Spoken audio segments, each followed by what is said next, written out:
കേട്ടാ? ഹരേ ഏ കൃഷ്ണ ഹരേ ഏ കൃഷ്ണ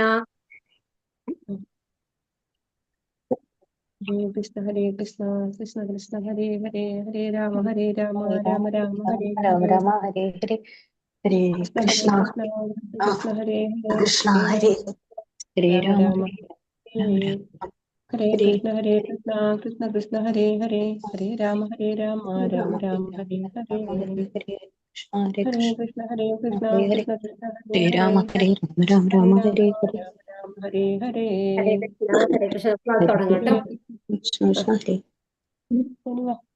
ഹരേ കൃഷ്ണ ഒരു വേല കാണിക്കാതെ മിണ്ടാതിരിക്കണേ.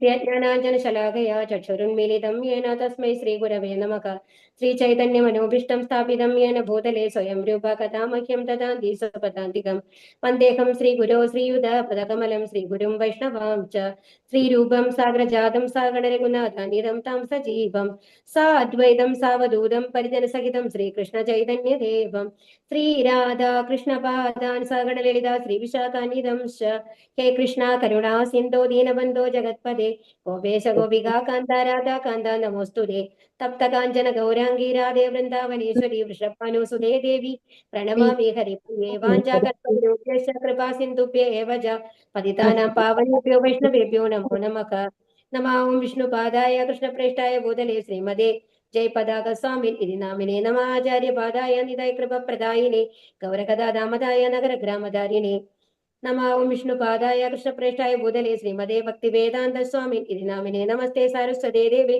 ഗൗരവാണി പ്രചാരിണേ നിർവിശേഷ ശൂന്യവാദി പാശാതിദേശധാരിണേ ജയോ ശ്രീകൃഷ്ണ ചൈതന്യ പ്രഭോ നിത്യാനന്ദ ശ്രീ അദ്വൈത ഗദാധര ശ്രീവാസ ഹരേ കൃഷ്ണ കൃഷ്ണ കൃഷ്ണ ഹരേ ഹരേ ഹരേ രാമ രാമ രാമ ഹരേ ഹരേ ഹരേ ഹരേ ഹരേ കൃഷ്ണ കൃഷ്ണ ശ്രീ രാധാ ഗോവിന്ദ് ടെമ്പിളിന്റെ കീഴിലുള്ള ഭക്തിയുടെ പഠനത്തിന്റെ അപ്പൊ ആദ്യത്തെ അധ്യായത്തിലെ രണ്ടാമത്തെ ഭാഗമാണ് നമ്മൾ എടുക്കാൻ പോകുന്നത്.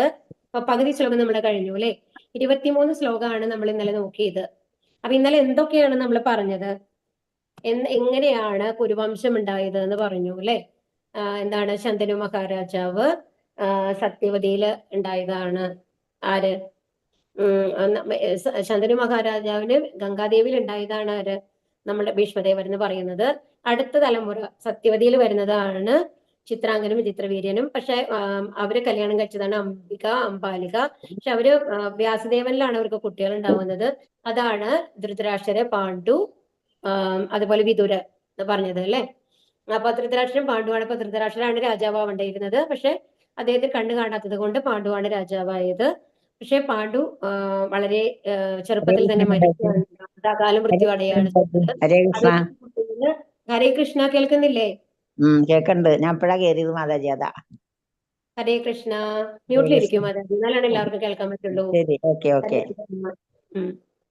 അപ്പോ എന്താ പറഞ്ഞത്? അപ്പൊ പാണ്ഡു വളരെ ചെറുപ്പത്തിൽ തന്നെ ഈ കുട്ടിയുള്ള അച്ഛനില്ലാണ്ട് വലിയച്ഛന്റെ അടുത്താണ്, ഹസ്തിനപുരത്തിലാണ് വളരുന്നത്. അപ്പൊ ഭീഷ്മരും ഒക്കെയാണ് വളർത്തുന്നത്. അപ്പൊ ദ്രോണരാണ് ആചാര്യരെ വളരെ ചെറുപ്പത്തിലെ തൊട്ട് തന്നെ വിദ്യ അഭ്യസിക്കുന്നത്. ദ്രോണരുടെ അടുത്താണ് കൗരവരും രണ്ടു കൂട്ടരും, അതായത് പാണ്ഡവന്മാരും കൗരവന്മാരും. ഇപ്പൊ അതായത് ദുര്യോധനന്റെ ആക്ച്വലി എല്ലാവരും കൗരവന്മാരാണ്. നമ്മൾ സാധാരണ കൗരവർ എന്ന് പറഞ്ഞു കഴിഞ്ഞാൽ ധൃതരാഷ്ട്രരെ മക്കളായിട്ടാണ് നമ്മൾ സാധാരണ പറയാറ്. അപ്പൊ ഇതൊക്കെയാണ് നമ്മൾ കേട്ടത് അല്ലെ. അത് കഴിഞ്ഞ് അപ്പോ അവര് രാജ്യം ഇവർക്ക് കൊടുക്കാത്തത് കൊണ്ട് ഒരു യുദ്ധ ലെവലിൽ വരികയാണ്. അപ്പൊ കുരുക്ഷേത്ര യുദ്ധം ആരംഭിക്കുകയാണ്. അപ്പൊ ഒരു സൈഡില് കൗരവര പക്ഷവും മറ്റേ സൈഡില് പാണ്ഡവര പക്ഷമാണ് നിന്നിട്ടിരിക്കുന്നത്. അപ്പോ ആരാണ്? ദുര്യോധനൻ എന്താ പറയുന്നത്? ആദ്യം തന്നെ ദ്രോണാചാര്യരുടെ അടുത്ത് പോയി പറയുന്നുണ്ട്, നിങ്ങൾ വളരെ തെറ്റാണ് ചെയ്തത് ദൃഷ്ടദ്യുമ്നന്. ഇത്രയും നന്നായിട്ട് പഠിപ്പിച്ച കാരണം കൊണ്ട് ഓപ്പോസിറ്റ് സൈഡിലെ പാണ്ഡവ സൈന്യത്തില് വ്യൂഢം എന്ന് പറയുന്ന അത്രയും നന്നായിട്ടാണ് രചിച്ചിട്ടുള്ളത്. അപ്പൊ അവരെ തോൽപ്പിക്കാൻ ബുദ്ധിമുട്ടായിരുന്നു. ഉള്ളിൽ ഒരു പേടി വരുന്നുണ്ട് ദുര്യോധനന്. അപ്പൊ ഒരു വാണിംഗ് ആയിട്ട് പറയാണ്. അപ്പൊ ഇനിയും പാണ്ഡവന്മാരോട്, ശരിക്കും ദുര്യോധന ആചാര്യന് പാണ്ഡവരോടാണ് കുറച്ച് സോഫ്റ്റ് കോർണർ ഉള്ളത് എന്നുള്ളത് ദുര്യോധന അറിയാം. അപ്പൊ അതുകൊണ്ട് ഒരു വാണിംഗ് ആയിട്ട് പറയുകയാണ്, എന്റെ പക്ഷത്തിലാണ് യുദ്ധം ചെയ്യുന്നത്. അപ്പൊ ഇനി എന്താണ്, ഒരിക്കലും ഒരു ചീറ്റിംഗ് നടക്കരുത്. അതായത് ദുര്യോധനന് വേണ്ടി യുദ്ധം ചെയ്യണം എന്നുള്ളത് പറയുകയാണ് ദ്രോണാചാര്യരോട്. അതുപോലെ തന്നെ ഭീഷ്മാചാര്യരോടും പറയുന്നുണ്ട് അല്ലെ.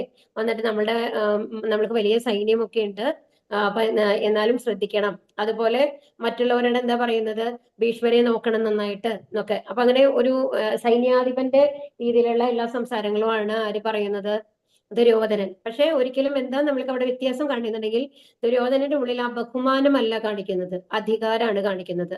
രണ്ടും തമ്മിൽ നല്ല വ്യത്യാസം ഉണ്ട് അല്ലെ? അപ്പൊ അതാണ് ദുര്യോധനൻ കാണിക്കുന്നത്. അതിനുശേഷം ഭീഷ്മര് ശംഖൂതാണ്. അപ്പോ അതേ സമയത്ത് തന്നെ ആര് ശംഖൂതുന്നുണ്ട്? ഇനി പാഞ്ചജന്യം, കൃഷ്ണനും അർജുനനും ഒക്കെ ഒരുമിച്ചാണ്. ഇവിടെ ഭീഷ്മരാണ് ചെയ്യുന്നത്. അതിനുശേഷം കാഹളം മുടങ്ങുന്നു എന്നൊക്കെ പറഞ്ഞു അല്ലെ? എല്ലാ വാദ്യമേളങ്ങളും നടന്നു. അപ്പൊ യുദ്ധത്തിന്റെ ഒരു തുടക്കമായി. അപ്പൊ ഈ സൈഡിൽ നിന്ന് ആരൊക്കെയാണ്? കൃഷ്ണനും അർജുനനും ആരാണ് യുധിഷ്ഠിരനും എല്ലാവരും, എല്ലാ പാണ്ഡവന്മാരും, അവരൊക്കെ ഇതിന്റെ പേരുകൾ പറഞ്ഞു അല്ലെ? ആരാണ്? ഭഗവാന്റെ പാഞ്ചജന്യാണ്, അതുപോലെ അർജുനന്റെ ദേവദത്താണ്, അങ്ങനെ ഓരോരുത്തരെയായിട്ട് പറഞ്ഞു അല്ലെ? ഇനി അത് നമ്മുടെ ആ ശ്ലോകം നോക്കി കഴിഞ്ഞാൽ നിങ്ങൾക്ക് പരിഹാരം പഠിക്കാൻ പറ്റും കേട്ടോ. ഈ ഓരോരുത്തരും ഊതിയ ശംഖുണ്ട്, അത് ദിവ്യ ശംഖായിരുന്നു. അത് കേട്ട് കഴിഞ്ഞപ്പോ കൗരവരുടെ ഉള്ളിൽ എന്താണ്? ഒരു പേടി വന്നു എന്ന് പറഞ്ഞു. അപ്പൊ ഇനി ഇവർ തോൽക്കാനുള്ള കാരണങ്ങൾ, അതായത് പാണ്ഡവർ ജയിക്കാനുള്ള ലക്ഷണങ്ങൾ കൂടെ നമ്മൾ പറഞ്ഞു കഴിഞ്ഞു. ആർക്കെങ്കിലും ഓർമ്മയുണ്ടോ? അൺമ്യൂട്ട് ചെയ്ത് പറയാൻ പറ്റുമോ? ഹരേ കൃഷ്ണ. എന്തൊക്കെയാണ് പാണ്ഡവർ ജയിക്കാനായിട്ട് പറഞ്ഞ കാര്യങ്ങള്? ഭഗവാൻ അവരുടെ കൂടെ. ഏറ്റവും വലിയ കാര്യം അതാണ്, ഭഗവാൻ അവരെ കൂടെ. രഥം. രഥം, അഗ്നിദേവൻ കൊടുത്ത രഥം ഉണ്ട് അല്ലെ? പിന്നെയോ ആ രഥത്തിൽ എന്താ വീണ്ടും ഒന്നുണ്ടായിരുന്നത്? കൊടി. കൊടിയിൽ ആരുണ്ടായിരുന്നു? കൊടിയല്ല പ്രധാനം, കൊടിയിൽ ആരുണ്ടായിരുന്നു? ഹനുമാന്റെ ഹനുമാൻ ഉണ്ടായിരുന്നു. പിന്നെന്താണ്? അഗ്നിദേവൻ സമ്മാനിച്ച രഥമാണ്. അത് പറഞ്ഞോളൂ, മതി, ഓൾറെഡി പറഞ്ഞു കഴിഞ്ഞു. ഇനി അടുത്തത് എന്താണ്? കുരുക്ഷേത്രം. ശരം ഒഴിയാത്ത ഗാണ്ഡീവം. അതെ, ഗാണ്ഡീവം അല്ലെ? ശരം ഒഴിയാത്ത വില്ലുണ്ട് അർജുനന്റെ കയ്യില്. പിന്നെയോ ഭാഗ്യദേവത. ഭാഗ്യദേവതയുണ്ട്. ഭാഗ്യദേവതയുടെ പിന്നെ കൃഷ്ണനെ പറഞ്ഞു, ഓൾറെഡി ഭാഗ്യദേവത പറഞ്ഞു. പിന്നെയോ ഇനി രണ്ട് കാര്യങ്ങളുണ്ടല്ലോ. ഒന്ന് മോക്ഷത ഏകാദശി ആയിരുന്നു അന്ന് അല്ലെ? പിന്നെ ജീവിത അത്രയും ആൾക്കാര് എന്താണ് മരിക്കാൻ വേണ്ടി റെഡി ആയിട്ട് ഉണ്ടായിരുന്നു. ഇതൊക്കെയാണ് കേട്ടോ.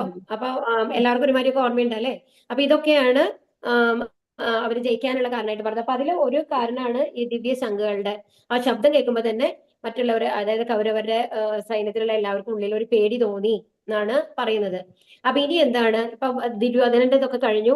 ഇനി അർജുനൻ ഭഗവാനോട് എന്താ പറയുന്നത്? ഈ രണ്ട് സൈന്യങ്ങളുടെയും മധ്യത്തിലായിട്ട് രഥം കൊണ്ട് നിർത്തൂ ഭഗവാനെ എന്ന് പറയുകയാണ്. അപ്പൊ എന്നിട്ട് എന്താ പറയുന്നത്? എനിക്ക് നമ്മളുടെ ഓപ്പോസിറ്റ് ആയിട്ട് വന്ന് നിൽക്കുന്ന ആൾക്കാരെ എനിക്ക് കാണണം. കാരണം എന്താണെന്ന് വെച്ച് കഴിഞ്ഞാല് നമ്മളുടെ കയ്യിൽ ഒരു തെറ്റൂല്ലാന്ന് എല്ലാവർക്കും അറിയുന്നതാണ് അല്ലെ? അപ്പൊ ചെറുപ്പത്തിൽ തന്നെ യുധിഷ്ഠിരന് അവകാശപ്പെട്ടതാണ് രാജ്യം. അപ്പൊ ഒരുപാട് തരത്തിൽ അവരെ ഉപദ്രവിച്ചിട്ടുണ്ട്. ഈ കാര്യങ്ങളൊക്കെ എല്ലാവർക്കും അറിയുന്നതാണ്. എന്നിട്ടും ദുര്യോധനന്റെ കീഴിലാണ് യുദ്ധം ചെയ്യാൻ റെഡി ആയിട്ട് ഒരുപാട് പേര് നിൽക്കുകയാണ്. അപ്പൊ അവരൊക്കെ ഒന്ന് നേരിട്ട് എനിക്ക് കാണണം എന്ന് പറഞ്ഞിട്ട് എന്താണ് ഭഗവാൻ എന്താ ചെയ്യുന്നത്? ആ ശ്രേഷ്ഠമായ രഥത്തെ ഇരു സൈന്യങ്ങൾക്കും നടുവിൽ കൊണ്ട് നിർത്തുകയാണ്. ഏവം മുക്തോ ഋഷികേശോ ഗുഡാകേശേന ഭാരത സേനയോരുഭയോർ മധ്യേ സ്ഥാപയിത്വാ രഥോത്തമം. അപ്പൊ എന്താണ് ഋഷികേശൻ എന്ന് പറഞ്ഞു കഴിഞ്ഞാല് എല്ലാ ഇന്ദ്രിയങ്ങളുടെയും നാഥൻ.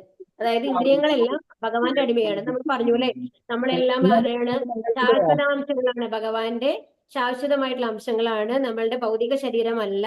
അപ്പൊ ആ ശാശ്വതാംശമായിട്ടുള്ള നമ്മളുടെ ഇന്ദ്രിയങ്ങൾ, അപ്പൊ ഭഗവാന്റെ അംശമാണ് നമ്മൾ എന്നുണ്ടെങ്കിൽ ഭഗവാന്റെ കൺട്രോളിലല്ലേ ആ അംശങ്ങൾ ഉണ്ടാവുക. അപ്പൊ നമ്മളുടെ ഇന്ദ്രിയങ്ങളൊക്കെ ആരെയാണ്? ഭഗവാന്റെ കൺട്രോളിലാണ്. അപ്പൊ എല്ലാവരുടെയും ഇന്ദ്രിയങ്ങൾക്ക് അതീതനാണ് ആര്? ഋഷികേശൻ, അതായത് ഭഗവാൻ. ഇനി ഗുഡാകേശേന ഭാരത എന്നാണ് പറയുന്നത്. അപ്പൊ ഗുഡാകേശേന ഭാരത എന്ന് പറയുമ്പോ ഗുഡാകേശൻ എന്ന് പറഞ്ഞു കഴിഞ്ഞാല് നിദ്രയെ തോൽപ്പിച്ചവൻ എന്നാണ് അർത്ഥം. അപ്പൊ അത് എന്തുകൊണ്ടാണ് നിദ്രയെ തോൽപ്പിച്ചതെന്ന് പറയുന്നത്? ശരിക്കും നിദ്ര എന്ന് പറയുന്നത് ഉറക്കത്തിൽ പോലും ഭഗവാന്റെ നാമമാണ് ഉണ്ടാവുക അത്രേ. ആർക്ക് ഒരു നിമിഷം പോലും അർജുനൻ ഭഗവാനെ മറന്നിട്ടില്ല എന്നാണ് പറയുന്നത്. അപ്പൊ അതുകൊണ്ടാണ് ഗുഡാകേശൻ, നിദ്രയെ പോലും തോൽപ്പിച്ചിട്ട് ഭഗവാന്റെ നാമങ്ങൾ പെർമനന്റ് ആയിട്ട് ഉച്ചരിക്കുന്ന ആള് എന്നുള്ളതിലാണ് ഗുഡാകേശൻ. അതായത് അജ്ഞത ഉണ്ടാവില്ല ആർക്ക്? അർജുനന്. അപ്പൊ ഇപ്പൊ നമ്മൾ എന്താ മനസ്സിലാക്കേണ്ടതെന്നുണ്ടെങ്കിൽ ഗുഡാകേശേന ഭാരത എന്ന് പറയുന്നുണ്ട്. പക്ഷെ എന്തുകൊണ്ടാണ് അർജുനൻ എന്നിട്ട് യുദ്ധം ചെയ്യില്ല എന്ന് പറഞ്ഞിട്ട് കരഞ്ഞിരിക്കാൻ കാരണം? എന്തുകൊണ്ടാണ് വിഷാദം വരാൻ കാരണം? അവിടെയാണ് നമ്മൾ മനസ്സിലാക്കേണ്ടത്. അർജുനൻ എന്ന് പറയുന്നത് ശുദ്ധഭക്തനാണെന്ന് പറഞ്ഞു, സുഹൃത്താണ് എന്ന് പറഞ്ഞു. അതുകൊണ്ട് ഭഗവത്ഗീത നിനക്ക് പറഞ്ഞു അർജുനാന്നല്ലേ ഭഗവാൻ പറഞ്ഞത്, നമ്മൾ രൂപത ശ്ലോകത്തിൽ കണ്ടു അല്ലെ? അപ്പൊ ഇവിടെ എന്താണ് പറയുന്നത്? നിദ്രയെ പോലും തോൽപ്പിച്ചവനാണ് അർജുനന്റെ മനസ്സിൽ അജ്ഞത എന്ന് പറഞ്ഞിട്ടില്ല, അത്രയും ശുദ്ധ ഹൃദയമാണ് അർജുനനുള്ളത്. അപ്പൊ അർജുനന്റെ മനസ്സിൽ ഇങ്ങനത്തെ ആ ചിന്തകളൊന്നും വരാൻ പാടില്ലല്ലോ. അപ്പൊ അതാണ് നമ്മൾ മനസ്സിലാക്കേണ്ടത്. യോഗമായോട് മൂടിയതാണ് ഭഗവാൻ. എന്തിനു വേണ്ടിയിട്ട്? നമ്മളെ പോലുള്ള ആൾക്കാർക്ക് നമ്മളുടെ ജീവിതത്തിലും ഓരോ സിറ്റുവേഷൻസും വരാം അല്ലെ, അത് എങ്ങനെ അതിജീവിക്കണം, എങ്ങനെ നമ്മൾ ജീവിക്കണം എന്ന് നമ്മളെ പഠിപ്പിക്കാനായിട്ട് ഭഗവാന്റെ ഒരു പ്ലാൻ ആണ്. അപ്പൊ അർജുനൻ ഗീത കേട്ടിട്ടില്ല എന്നുണ്ടെങ്കിൽ നമ്മൾക്ക് ഗീത കിട്ടിയിട്ടുണ്ടാവുമോ പഠിക്കാനായിട്ട്? അതൊക്കെ മുമ്പേ തന്നെ പറഞ്ഞൂലേ, വിവസ്വാന് ഗീത ഉപദേശിച്ച് കഴിഞ്ഞിട്ട് അതെല്ലാം നശിച്ചു പോയി കാലക്രമത്തില്. അപ്പൊ വീണ്ടും നമ്മൾക്ക് ഗീത കിട്ടിയിട്ടുണ്ടാവോ? ഇല്ല. നമ്മൾക്ക് ഈ ഉപദേശങ്ങൾ എന്താണെന്ന് അറിഞ്ഞിട്ടുണ്ടാവോ? ഭഗവാന്റെ അടുത്തേക്ക് എങ്ങനെ പോകേണ്ടതെന്ന് അറിഞ്ഞിട്ടുണ്ടാവോ? ഇല്ല അല്ലെ? അപ്പൊ അതിന് വേണ്ടിയിട്ട് ഭഗവാൻ തന്നെ ചെയ്ത ഒരു പ്ലാൻ ആയിട്ടാണ് നമ്മൾ ഇതിനെ കാണേണ്ടത്. അതാണ് ഉള്ളിലത്തെ അർത്ഥം എന്ന് പറയുന്നത്. അപ്പൊ ഇവിടെ എന്താ പറയുന്നത്? ഭഗവാൻ എന്ത് ചെയ്തു? ആ രഥത്തിനെ രണ്ട് സൈന്യങ്ങളുടെ നടുവിൽ കൊണ്ടുവന്നത്. സേനയോരുഭയോർ മധ്യേ, നടുവിലാണ് കൊണ്ടു നിർത്തിയത്. ഗുഡാകം എന്നാൽ നിദ്ര, നിദ്രയെ ജയിക്കുന്നവൻ. ഗുഡാകേശൻ നിദ്രയും അജ്ഞാനത്തെയും സൂചിപ്പിക്കുന്നു. കൃഷ്ണനുമായുള്ള സൗഹാർദ്ദം മൂലം അർജുനൻ നിദ്രയെയും അജ്ഞാനത്തെയും കീഴടക്കിയിരിക്കുന്നു. അതാണ് പറഞ്ഞത്. അജ്ഞാനം ഇല്ല ശരിക്കും പറയുന്നത്. ശരിക്കും എന്താണ് ഈ യുദ്ധം ചെയ്യാൻ പറ്റുന്നില്ല എന്ന് പറയുന്ന ഒരു അജ്ഞതയാണ് അല്ലെ? പക്ഷെ യഥാർത്ഥത്തിൽ അജ്ഞതയില്ലാത്ത അർജുനന് എന്തുകൊണ്ട് അജ്ഞത വന്നു എന്നുള്ളതിന്റെ ഉത്തരമാണ് ഇപ്പൊ നമ്മൾ പറഞ്ഞത്. ഇനി ഭക്തൻ ഉണർന്നിരിക്കുമ്പോഴും ഉറങ്ങുമ്പോഴും ഒരുപോലെ അയാൾക്ക് കൃഷ്ണന്റെ നാമം, രൂപം, ഗുണങ്ങൾ, ലീലകൾ എന്നിവയെ പറ്റി ചിന്തിക്കാതിരിക്കാൻ കഴിയില്ല. അപ്രകാരം ഒരു കൃഷ്ണഭക്തന് കൃഷ്ണനെ പറ്റി ചിന്തിച്ചുകൊണ്ട് തന്നെ നിദ്രയെയും അജ്ഞാനത്തെയും ജയിക്കാം. ഇതിനെ കൃഷ്ണാബോധം അഥവാ സമാധി എന്ന് പറയുന്നു. ഇപ്പൊ ഇവിടെ സ്ഥിരമായിട്ട് ഹരികൃഷ്ണ മന്ത്രം ജപിക്കുന്ന ആരെങ്കിലും ഉണ്ടെങ്കിൽ അവർക്ക് അറിയാം. നമ്മൾക്ക് അറിയാതെ തന്നെ നമ്മൾ മന്ത്രം ജപിച്ച് കഴിഞ്ഞിട്ട് ചാൻഡിങ് ബീഡ്സ് ഒക്കെ വെച്ചിട്ട് പോയിട്ടുണ്ടാവും. പക്ഷെ എപ്പോഴും നമ്മളുടെ ഉള്ളിൽ ഒരു ഹരികൃഷ്ണ മന്ത്രം ഇങ്ങനെ എന്ത് പണിയെടുക്കുമ്പോഴും ഒരു ഹരികൃഷ്ണ മന്ത്രം വരും. അതുപോലെ ഉറക്കത്തിൽ നിന്നൊക്കെ നമ്മൾ പെട്ടെന്ന് നമ്മുടെ ഉള്ളിൽ ഒരു ആദ്യം വരെ ഹരികൃഷ്ണ എന്നുള്ളതാണ് വരെ. അതൊരു പഴക്കാണ്. അപ്പൊ അതുപോലെയാണ് അർജുനന് എപ്പോഴും ഉണർന്നിരിക്കുമ്പോഴും ഉറങ്ങുമ്പോഴും എപ്പോഴും എന്താണ് മനസ്സിൽ? ഹരേ കൃഷ്ണ, കൃഷ്ണന്റെ നാമം, രൂപം, ഗുണങ്ങളും മാത്രമാണ് വരാറുള്ളൂ എന്നാണ് പറയുന്നത്. അപ്പൊ നമ്മൾക്കും നമ്മളോട് പറയാണ് എന്തെന്ന്, ഇങ്ങനെ ഭഗവാനെ പറ്റിയിട്ട് സ്ഥിരം ചിന്തിച്ചുകൊണ്ടിരിക്കുകയാണെന്നുണ്ടെങ്കിൽ ആ അർജുനന്റെ ലെവലിലേക്ക് നമ്മൾക്കും എത്താം. കാരണം എപ്പോഴും ഭഗവാന്റെ നാമം നമ്മുടെ ഉള്ളിൽ വരണമാരെ ഉണ്ടാവും. എപ്പോഴും നമ്മുടെ ഭഗവാന്റെ നാമം ഉള്ളിൽ വന്നു കഴിഞ്ഞാൽ എന്താണ് അതിന്റെ ഗുണം? ഒന്നാമത് ഭഗവാന്റെ ചിന്ത വന്നു കഴിഞ്ഞാൽ തന്നെ നമ്മൾക്ക് തെറ്റുകൾ ചെയ്യില്ല നമ്മള്. കാരണം ഭഗവാന്റെ നിർദ്ദേശങ്ങൾക്കനുസരിച്ചാണ് നമ്മൾ പ്രവർത്തിക്കുക, ഫസ്റ്റ് തിങ്. രണ്ടാമത്തെ കാര്യം, നമ്മൾക്ക് എപ്പോഴാണ് മരണം പറയുന്നത് നമ്മൾക്ക് അറിയില്ലല്ലോ. എപ്പോ വേണമെങ്കിൽ നമുക്ക് മരണം വരാം. ആ മരിക്കുന്ന സമയത്ത് നമ്മൾ ഭഗവാനെ സ്മരിച്ചുകൊണ്ടിരിക്കും. അപ്പൊ എന്താണ് നമ്മൾക്ക് ഭഗവാൻ ഗ്യാരണ്ടി ചെയ്തിട്ടുള്ളത്? ഭഗവാന്റെ ധാമത്തിലേക്ക് പോവാൻ അല്ലേ? അപ്പൊ ഇതിനെയാണ് ഇപ്പൊ സമാധി എന്ന് പറയുന്നത്. നമ്മൾ അഷ്ടാംഗ യോഗ ചെയ്ത് നിയമമൊക്കെ ചെയ്ത് സമാധിയിൽ എത്തേണ്ട കാര്യമില്ല. എപ്പോഴും നമ്മുടെ ഉള്ളിൽ ഒരു ഹരികൃഷ്ണ മന്ത്രം ജപം വന്നു കഴിഞ്ഞാൽ തന്നെ നമ്മൾ സമാധിയിൽ എത്തി എന്ന് പറയാം എന്നാണ് ഇവിടെ പറയുന്നത് കേട്ടോ. ഭീഷ്മദ്രോണ പ്രമുഖതഃ സർവേഷാം ച മഹീഷിതാം ഉവാച പാർത്ഥ പൈശേതാൻ സമവേതാൻ കുരോനിതി. ഭീഷ്മദ്രോണാദികളുടെയും മറ്റു രാജാക്കന്മാരുടെയും മുമ്പിൽ വെച്ച് ഭഗവാൻ ഇങ്ങനെ പറഞ്ഞു: പാർത്ഥ, ഇവിടെ ഒത്തുകൂടിയ കുരുവംശജരെ നോക്കൂ. അപ്പൊ ആരാണ് ശരിക്കും മുമ്പിൽ നിൽക്കുന്നത്? ഭീഷ്മരും ദ്രോണരുമാണ് കേട്ടോ.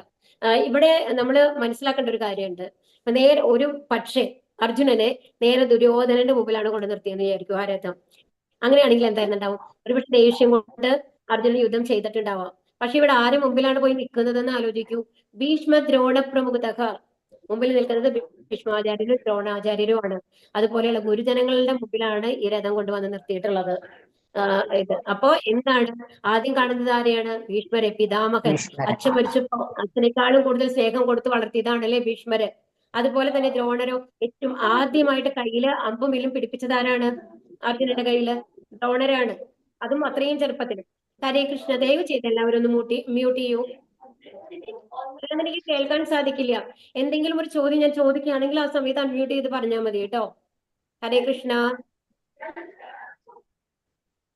ഭീഷ്മ ദ്രോണാചാര്യരുടെയും മറ്റു അപ്പൊ എന്താണ് പറയുന്നത്? അപ്പൊ ദ്രോണാചാര്യരെയാണ് അർജുനൻ കാണുന്നത് അല്ലേ?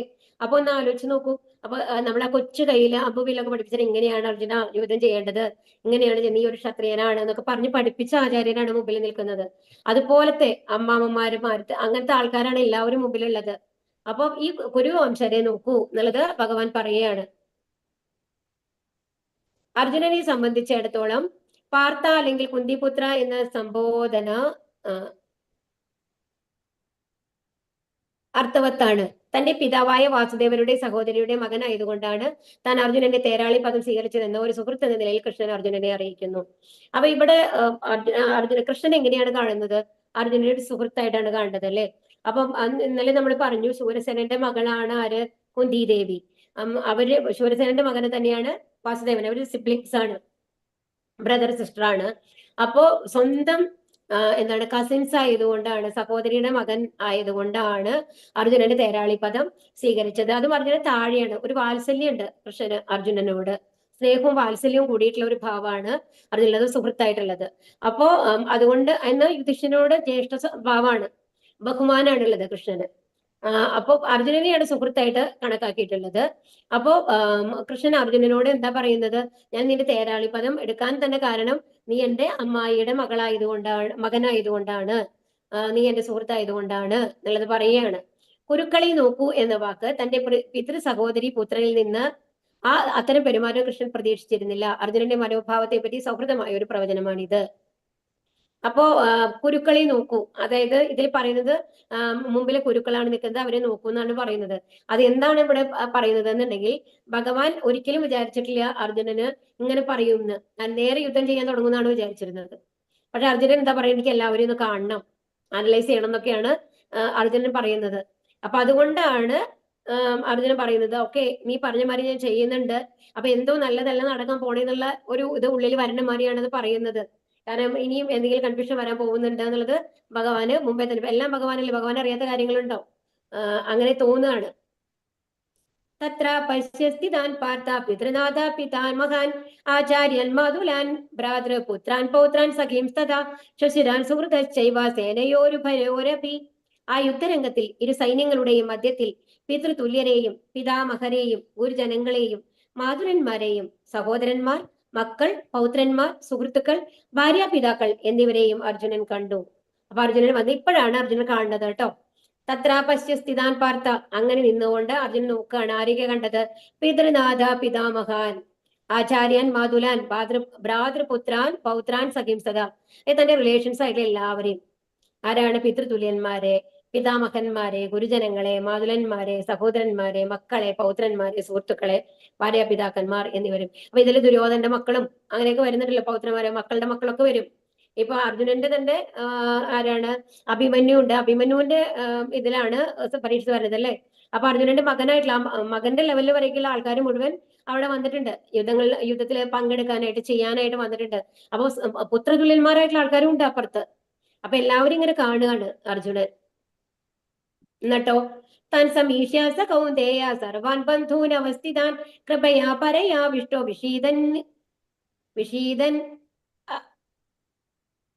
വിഷീദന്നിതമബ്രവീത്. ഇങ്ങനെ പല വിധത്തിലും തനിക്ക് ബന്ധുക്കളായവരെ അവിടെ വെച്ച് കണ്ടപ്പോൾ കരുണാഭരിതനായി തീർന്ന കുന്തിപുത്രൻ പറഞ്ഞു. അപ്പൊ എന്താ കണ്ടത്? താൻ സമീക്ഷ്യ സ കൗന്ദേയ സർവാൻ ബന്ധൂനവസ്ഥിതാൻ ആണ്, എല്ലാവരും ബന്ധുക്കളാണ് പല വിധത്തിലും. സമീക്ഷ്യ എന്ന് പറഞ്ഞാൽ കാണുക എന്നാണ് അർത്ഥം കേട്ടോ. അപ്പൊ അവരെങ്ങനെയാണ് കാണുന്നത്? എല്ലാവരും ഓരോരുത്തരും നോക്കിക്കഴിഞ്ഞാലും ബന്ധുക്കളാണ്. ഒരാളെ പോലും അയ്യോ ഇത് നമ്മുടെ ഫാമിലി അല്ലാന്ന് പറയാനില്ല അവിടെ. എല്ലാവരും ഫാമിലിയിലുള്ള ആൾക്കാരാണ് അല്ലെ. അപ്പൊ എല്ലാവരും കരുണാഭരിതൻ. ഇത് കാണുമ്പോഴും എന്താണ് പറയാ, മനസ്സൊക്കെ മാറി അർജുനന്റെ അവരെ കണ്ടപ്പോഴേക്കും എല്ലാവരും. അപ്പൊ ഓരോരുത്തരുടെ ഭാവങ്ങള് മനസ്സിൽ വരികയാണ്. ചെറുപ്പം മുതലേ അവരുമായിട്ട് കളിച്ചു നടന്നവര്, മക്കളെ പോലെ സ്നേഹിച്ചവര്, അതുപോലെ എന്താണ് പിതൃതുല്യരായിട്ടുള്ളവര്, ഭീഷ്മപിതാമഹര്, ദ്രോണര്, എല്ലാവരും കാണുമ്പോൾ ഒരുപാട് ചിത്രങ്ങളാണ് അർജുനന്റെ മനസ്സിൽ ഇങ്ങനെ വന്നുപോയിക്കൊണ്ടിരിക്കുന്നത്. അയ്യോ ഇവരോടൊക്കെ ഞാൻ അങ്ങനെ ചെയ്തതല്ലേ, അവരോടൊക്കെ നമ്മൾ എത്ര എൻജോയ് ചെയ്തിട്ടുണ്ട്. ഓരോ കാര്യങ്ങൾ ഇങ്ങനെ മനസ്സിൽ വരികയാണ്. ഓരോരുത്തരെയും നോക്കുമ്പോഴും കുറേ സംഭവങ്ങൾ, അവരുമായിട്ട് ബന്ധപ്പെട്ട കാര്യങ്ങൾ. നമ്മളിപ്പോ കുറെ നാളുകളൊക്കെ കഴിഞ്ഞിട്ട് ആരെങ്കിലുമൊക്കെ നമ്മൾ കണ്ടു കഴിഞ്ഞാൽ എങ്ങനെയുണ്ടാവും? നമ്മൾ ആ പണ്ട് നമ്മൾ അവരുമായിട്ട് എന്തൊക്കെ ചെയ്തിരുന്നു എന്നുള്ള മാതിരിയൊക്കെ വരും. അപ്പൊ ഇവിടെ യുദ്ധം ചെയ്യാൻ തയ്യാറായിട്ടാണ് അർജുനൻ നിൽക്കുന്നത് അല്ലെ. അപ്പൊ അർജുനന്റെ ഉള്ളിൽ എന്താണ് തോന്നുന്നത്? അയ്യോ ഇവരോടാണ് ഞാൻ യുദ്ധം ചെയ്യാൻ പോകുന്നത്, എത്ര കളിച്ചു ചിരിച്ചിരുന്നതാണ്, ഇത്ര സന്തോഷമായിട്ടിരുന്ന ആൾക്കാരാണ്, എങ്ങനെയാണ് ഇവരോട് യുദ്ധം ചെയ്യുക എന്നുള്ളത് അർജുനന്റെ മനസ്സ് കരുണാഭരിതനായി തീർന്നു എന്നാണ് പറയുന്നത്. കരുണ കൊണ്ട് നിറഞ്ഞു, സ്നേഹം കൊണ്ട് നിറയാണ്. എന്താണ്, എന്നെ കൊണ്ട് യുദ്ധം ചെയ്യാൻ പറ്റില്ല എന്നുള്ള മാതിരി ഒരു മൂഡിലേക്ക് വരികയാണ് അർജുനൻ.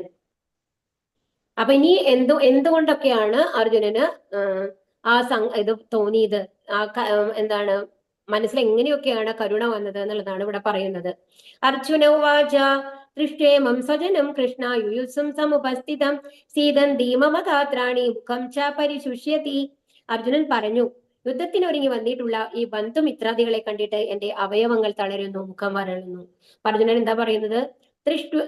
ദൃഷ്ട്വേമം സ്വജനം കൃഷ്ണ, ദൃഷ്ട്വേമം കണ്ടിട്ട്, കാണുമ്പോൾ, സ്വജനം കൃഷ്ണ എന്റെ ബന്ധുക്കളെ മുഴുവൻ കണ്ടിട്ട്, യുയുത്സും സമുപസ്ഥിതം. അപ്പൊ എന്താണ് പറയാ? യുദ്ധത്തിന് അവരെങ്ങനെയാണ് നിൽക്കുന്നത്? ഇപ്പൊ നിങ്ങളോട് യുദ്ധം ചെയ്യാൻ റെഡി ആയിട്ട് നിൽക്കുകയാണ് ഓരോരുത്തരും. അവരുടെ ഭാവം അങ്ങനെയാണ്. ഓപ്പോസിറ്റുള്ള ആൾക്കാർക്ക് ഇങ്ങനെ അയ്യോ അർജുനനോടാണോ യുദ്ധം ചെയ്യണത് എന്നുള്ളതൊന്നും തോന്നിയിട്ടില്ല, പാണ്ഡവനാണോ യുദ്ധം ചെയ്ത് തോന്നിയിട്ടില്ല അല്ലെ. അവർ യുദ്ധത്തിന് സന്നദ്ധരായി നിൽക്കുകയാണ്, കാഹളൊക്കെ മുഴക്കിയിട്ട്. അപ്പൊ എന്താണ്? യുദ്ധത്തിന് എന്താണ് സജ്ജരായിട്ട് നിൽക്കുന്ന തന്റെ ബന്ധുക്കളെ കണ്ടിട്ട് എന്റെ അവയവങ്ങൾ തളരുകയാണ്, എനിക്ക് യുദ്ധം ചെയ്യാൻ സാധിക്കില്ല, എനിക്ക് അവരോടൊന്നും യുദ്ധം ചെയ്യാൻ പറ്റില്ല, അവരൊക്കെ എന്റെ സുഹൃത്തുക്കളാണ്, എന്റെ സ്നേഹഭാജനങ്ങളാണ് അവരെല്ലാവരും, നമ്മുടെ ഫാമിലികളാണ്, ഞാൻ അത്രയും സ്നേഹിച്ചവരാണ്, അവരോട് എനിക്ക് യുദ്ധം ചെയ്യാൻ പറ്റില്ല എന്ന് പറയുകയാണ്. അപ്പൊ ഒന്ന് ആലോചിച്ച് നോക്കും. ഇപ്പൊ ഒരു ഡോക്ടറാണ് നിൽക്കും, ഇപ്പൊ ഡോക്ടർ ഓപ്പറേഷൻ ചെയ്യുന്ന അത്രയും എക്സ്പെർട്ട് ആയിട്ടുള്ള ഒരാളായിരിക്കാം. ഓക്കെ, അപ്പൊ അയാൾ വന്നു കഴിഞ്ഞിട്ട് ഓപ്പറേഷൻ തിയേറ്ററിൽ വരുമ്പോ സ്വന്തം മകനോ മകളോ ആണ് ഓപ്പറേഷൻ തിയേറ്ററിൽ കിടക്കണമെന്നുണ്ടെങ്കിൽ കത്തി എടുക്കുമ്പോ ഒന്ന് കൈ വറക്കാം അല്ലെ. എന്തൊക്കെ പറഞ്ഞാലും എന്താ ഉണ്ടാവുക?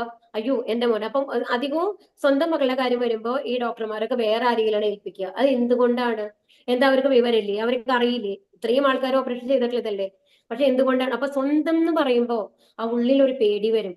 അയ്യോ എന്താ ഞാൻ ചെയ്യാൻ പോകുന്നത്? ഇത് ഞാൻ ശരിയാവും? കാരണം അവരോട് അറ്റാച്ച്മെന്റ് കൂടുതലാണ്. കുട്ടി എന്തായാലും സർവൈവ് ആവണം അല്ലെ. എന്തെങ്കിലും എന്റെ കൈ കൊണ്ട് ഒരു അബദ്ധം പറ്റി കുട്ടിക്ക് എന്തെങ്കിലും ആയി കഴിഞ്ഞാൽ പിന്നെ ഞാൻ ജീവിച്ചിരുന്നിട്ട് കാര്യമുണ്ടോ എന്നുള്ളതായിരിക്കും വരിക അല്ലെ. അപ്പൊ അതുപോലെയാണ് അർജുനന്റെ മനസ്സിൽ. അത്രയും ബന്ധുക്കളാണ്, ഇവരോടാണ് ഈ യുദ്ധം ചെയ്യാൻ പോകുന്നത്. ഇവരൊക്കെ എന്റെ കൈ കൊണ്ട് അവര് മരിച്ച പിന്നെ ഞാൻ ജീവിച്ചിരുന്നിട്ട് കാര്യമുണ്ടോ? അത്രയും ദുഃഖല്ലേ മനസ്സിലുണ്ടാവുക എന്നുള്ളതാണ്. അപ്പൊ എന്റെ അവയവങ്ങൾ തളരുന്നു, മുഖം വരളുന്നു എന്നുള്ളതാണ് ഇവിടെ പറയുന്നത്. പരമദിവ്യോത്തമ പുരുഷനിൽ അചഞ്ചലമായ വിശ്വാസമുള്ളവന് ദേവന്മാരുടെ ഗുണങ്ങളെല്ലാം ഉണ്ട്. എന്നാൽ ഭഗവത് ഭക്തനല്ലാത്ത ഒരാൾക്ക് വില കുറഞ്ഞ ഭൗതിക ഗുണങ്ങൾ മാത്രമേ ഉള്ളൂ. അയാൾ മാനസിക മേഖലകളിലൂടെ അലഞ്ഞു തിരിയുന്നത് കൊണ്ട് എങ്ങും എത്താതെ വെട്ടിത്തിളങ്ങുന്ന ഭൗതിക ശക്തിയാൽ ആകർഷനായി പോകുമെന്നതിൽ സംശയമില്ല. ഇത് ശ്രീമദ് ഭാഗവതത്തിലെ ഒരു ഇതിന്റെ വിവർത്തനാണ് ഇവിടെ പറഞ്ഞിട്ടുള്ളത്. അപ്പൊ ഇവിടെ എന്താ പറയുന്നത് എന്നുണ്ടെങ്കിൽ, ഭഗവാനോട് പൂർണ്ണ വിശ്വാസം വെക്കൂ. എല്ലാം ഭഗവാനാണ് നമ്മൾക്ക് ചെയ്തു തരുന്നത്, ഭഗവാനിൽ നിന്നാണ് എല്ലാ സൃഷ്ടികളും വന്നിട്ടുള്ളതെന്ന്. അപ്പൊ നമ്മൾക്ക് എങ്ങനെയാ തോന്നുക? ആ ഒരു വിശ്വാസം ഇപ്പൊ നമ്മൾക്ക് ആ ലെവലിൽ എത്തിയിട്ടില്ല, അത് റിലേറ്റ് ചെയ്യാൻ പറ്റുമെന്ന് എനിക്കറിയില്ല. ബട്ട് എന്നാലും നമ്മൾക്ക് ഒന്ന് ആ ഒരു ലെവലിൽ നമ്മൾ ചിന്തിച്ചു നോക്കാം, നിങ്ങൾക്ക് ഓരോരുത്തർക്കും ഇരുന്നിട്ട്. അപ്പം എങ്ങനെയാ കാണുന്നത്? നമ്മൾ ഓരോ ആൾക്കാരെയും കാണുമ്പോൾ എല്ലാം പരമാത്മാവാണ്, ഭഗവാന്റെ അംശമാണ് അല്ലെ. അപ്പൊ അവര് നമ്മുടെ സഹോദരന്മാർക്ക് ഓൾ ഇന്ത്യൻസ് ആർ അവർ ബ്രദേഴ്സ് ആൻഡ് സിസ്റ്റേഴ്സ് നമ്മൾ പഠിപ്പിച്ചിട്ടുണ്ടല്ലോ. അപ്പോ അത് ഭഗവത്ഗീതയുടെ റിലേറ്റഡ് ആയിട്ട് നമ്മൾക്ക് പറയാം. അപ്പൊ നമ്മൾ ഓരോരുത്തരിലും ഉള്ളത് ഭഗവാനാണ്, പരമാത്മാ രൂപത്തിൽ ഭഗവാൻ ഉണ്ടല്ലേ അവരുള്ളിലൊക്കെ. അവരെല്ലാവരും നമ്മളെ സിബ്ലിങ്സ് ആയിട്ട് നമ്മൾ കാണുകയാണെന്നുണ്ടെങ്കിൽ അപ്പോ അവർക്ക് എന്തെങ്കിലും ഒരു ദുഃഖം വന്നാൽ നമ്മൾക്ക് ദുഃഖം വരില്ലേ? ഒന്ന് ആലോചിച്ച് നോക്കൂ. തീർച്ചയായിട്ടും അല്ലെ, നമ്മളുടെ മക്കളെമാര് തന്നെയല്ലേ അപ്പൊ നമ്മൾ ബാക്കിയുള്ളവരും നമ്മൾക്ക് കാണുക. നമ്മൾക്ക് മക്കൾക്ക് എന്തെങ്കിലും വന്നു കഴിഞ്ഞാൽ നമുക്ക് സഹിക്കാൻ പറ്റില്ല അല്ലെ. അയ്യോ എന്തായാവോ എന്നുള്ളത്. അതുപോലെ ഒരു അരമണിക്കൂർ വീട്ടിലേക്ക് വരുമ്പോ ആ മോനോ മോളോ ലേറ്റ് ആകുമ്പോഴേക്കും എന്താണ് ഉള്ളിൽ ഇങ്ങനെ ഹൃദയം ഇങ്ങനെ പടപെടാന്ന് ഇടിക്കാൻ തുടങ്ങും. എന്തെങ്കിലും ആയിണ്ടാവോ, ബസ്സിൽ കറക്റ്റ് ആയിട്ട് ഇറങ്ങിയിട്ടുണ്ടാവോ, വരുമ്പോ എന്തെങ്കിലും ഇതാവോ, അതും വണ്ടികളൊക്കെ എത്ര സ്പീഡായിട്ട് പോകണം, എന്തെങ്കിലും ആയിട്ടുണ്ടാവോ, എത്ര ചിന്തകളാണ് നമ്മൾക്ക് വരിക. അപ്പൊ ഒന്ന് ആലോചിച്ചു, നമ്മൾ കൊല്ലാൻ നിൽക്കുകയാണെങ്കിൽ ഒരാളെ, നമ്മുടെ മകനെ നമ്മൾ കൊല്ലേണ്ടി വരിക എന്നുള്ളതെന്ന് ആലോചിച്ച് നോക്കുക. ആ ഒരവസ്ഥ ആ ഒരു ലെവലിലാണ് എല്ലാവരും കാണുക. അത്രയും കമ്പാഷനേറ്റഡ് ആയിരിക്കും. അപ്പൊ എന്താ പറയുന്നത് എന്നുണ്ടെങ്കിൽ, ഭഗവാന്റെ ഭക്തന്മാർക്കൊക്കെ എല്ലാവരോടും ആ ഒരു കാരുണ്യം തോന്നും. അത് എന്താണ്, അത് എന്റെ ഫാമിലി മാത്രമായിട്ടല്ല, ആരെ കണ്ടാലും അങ്ങനത്തെ ഒരു തോന്നും. ആ ഗുണങ്ങൾ എന്ന് പറയുന്നത് ഭഗവാന്റെ ഗുണങ്ങളാണ്.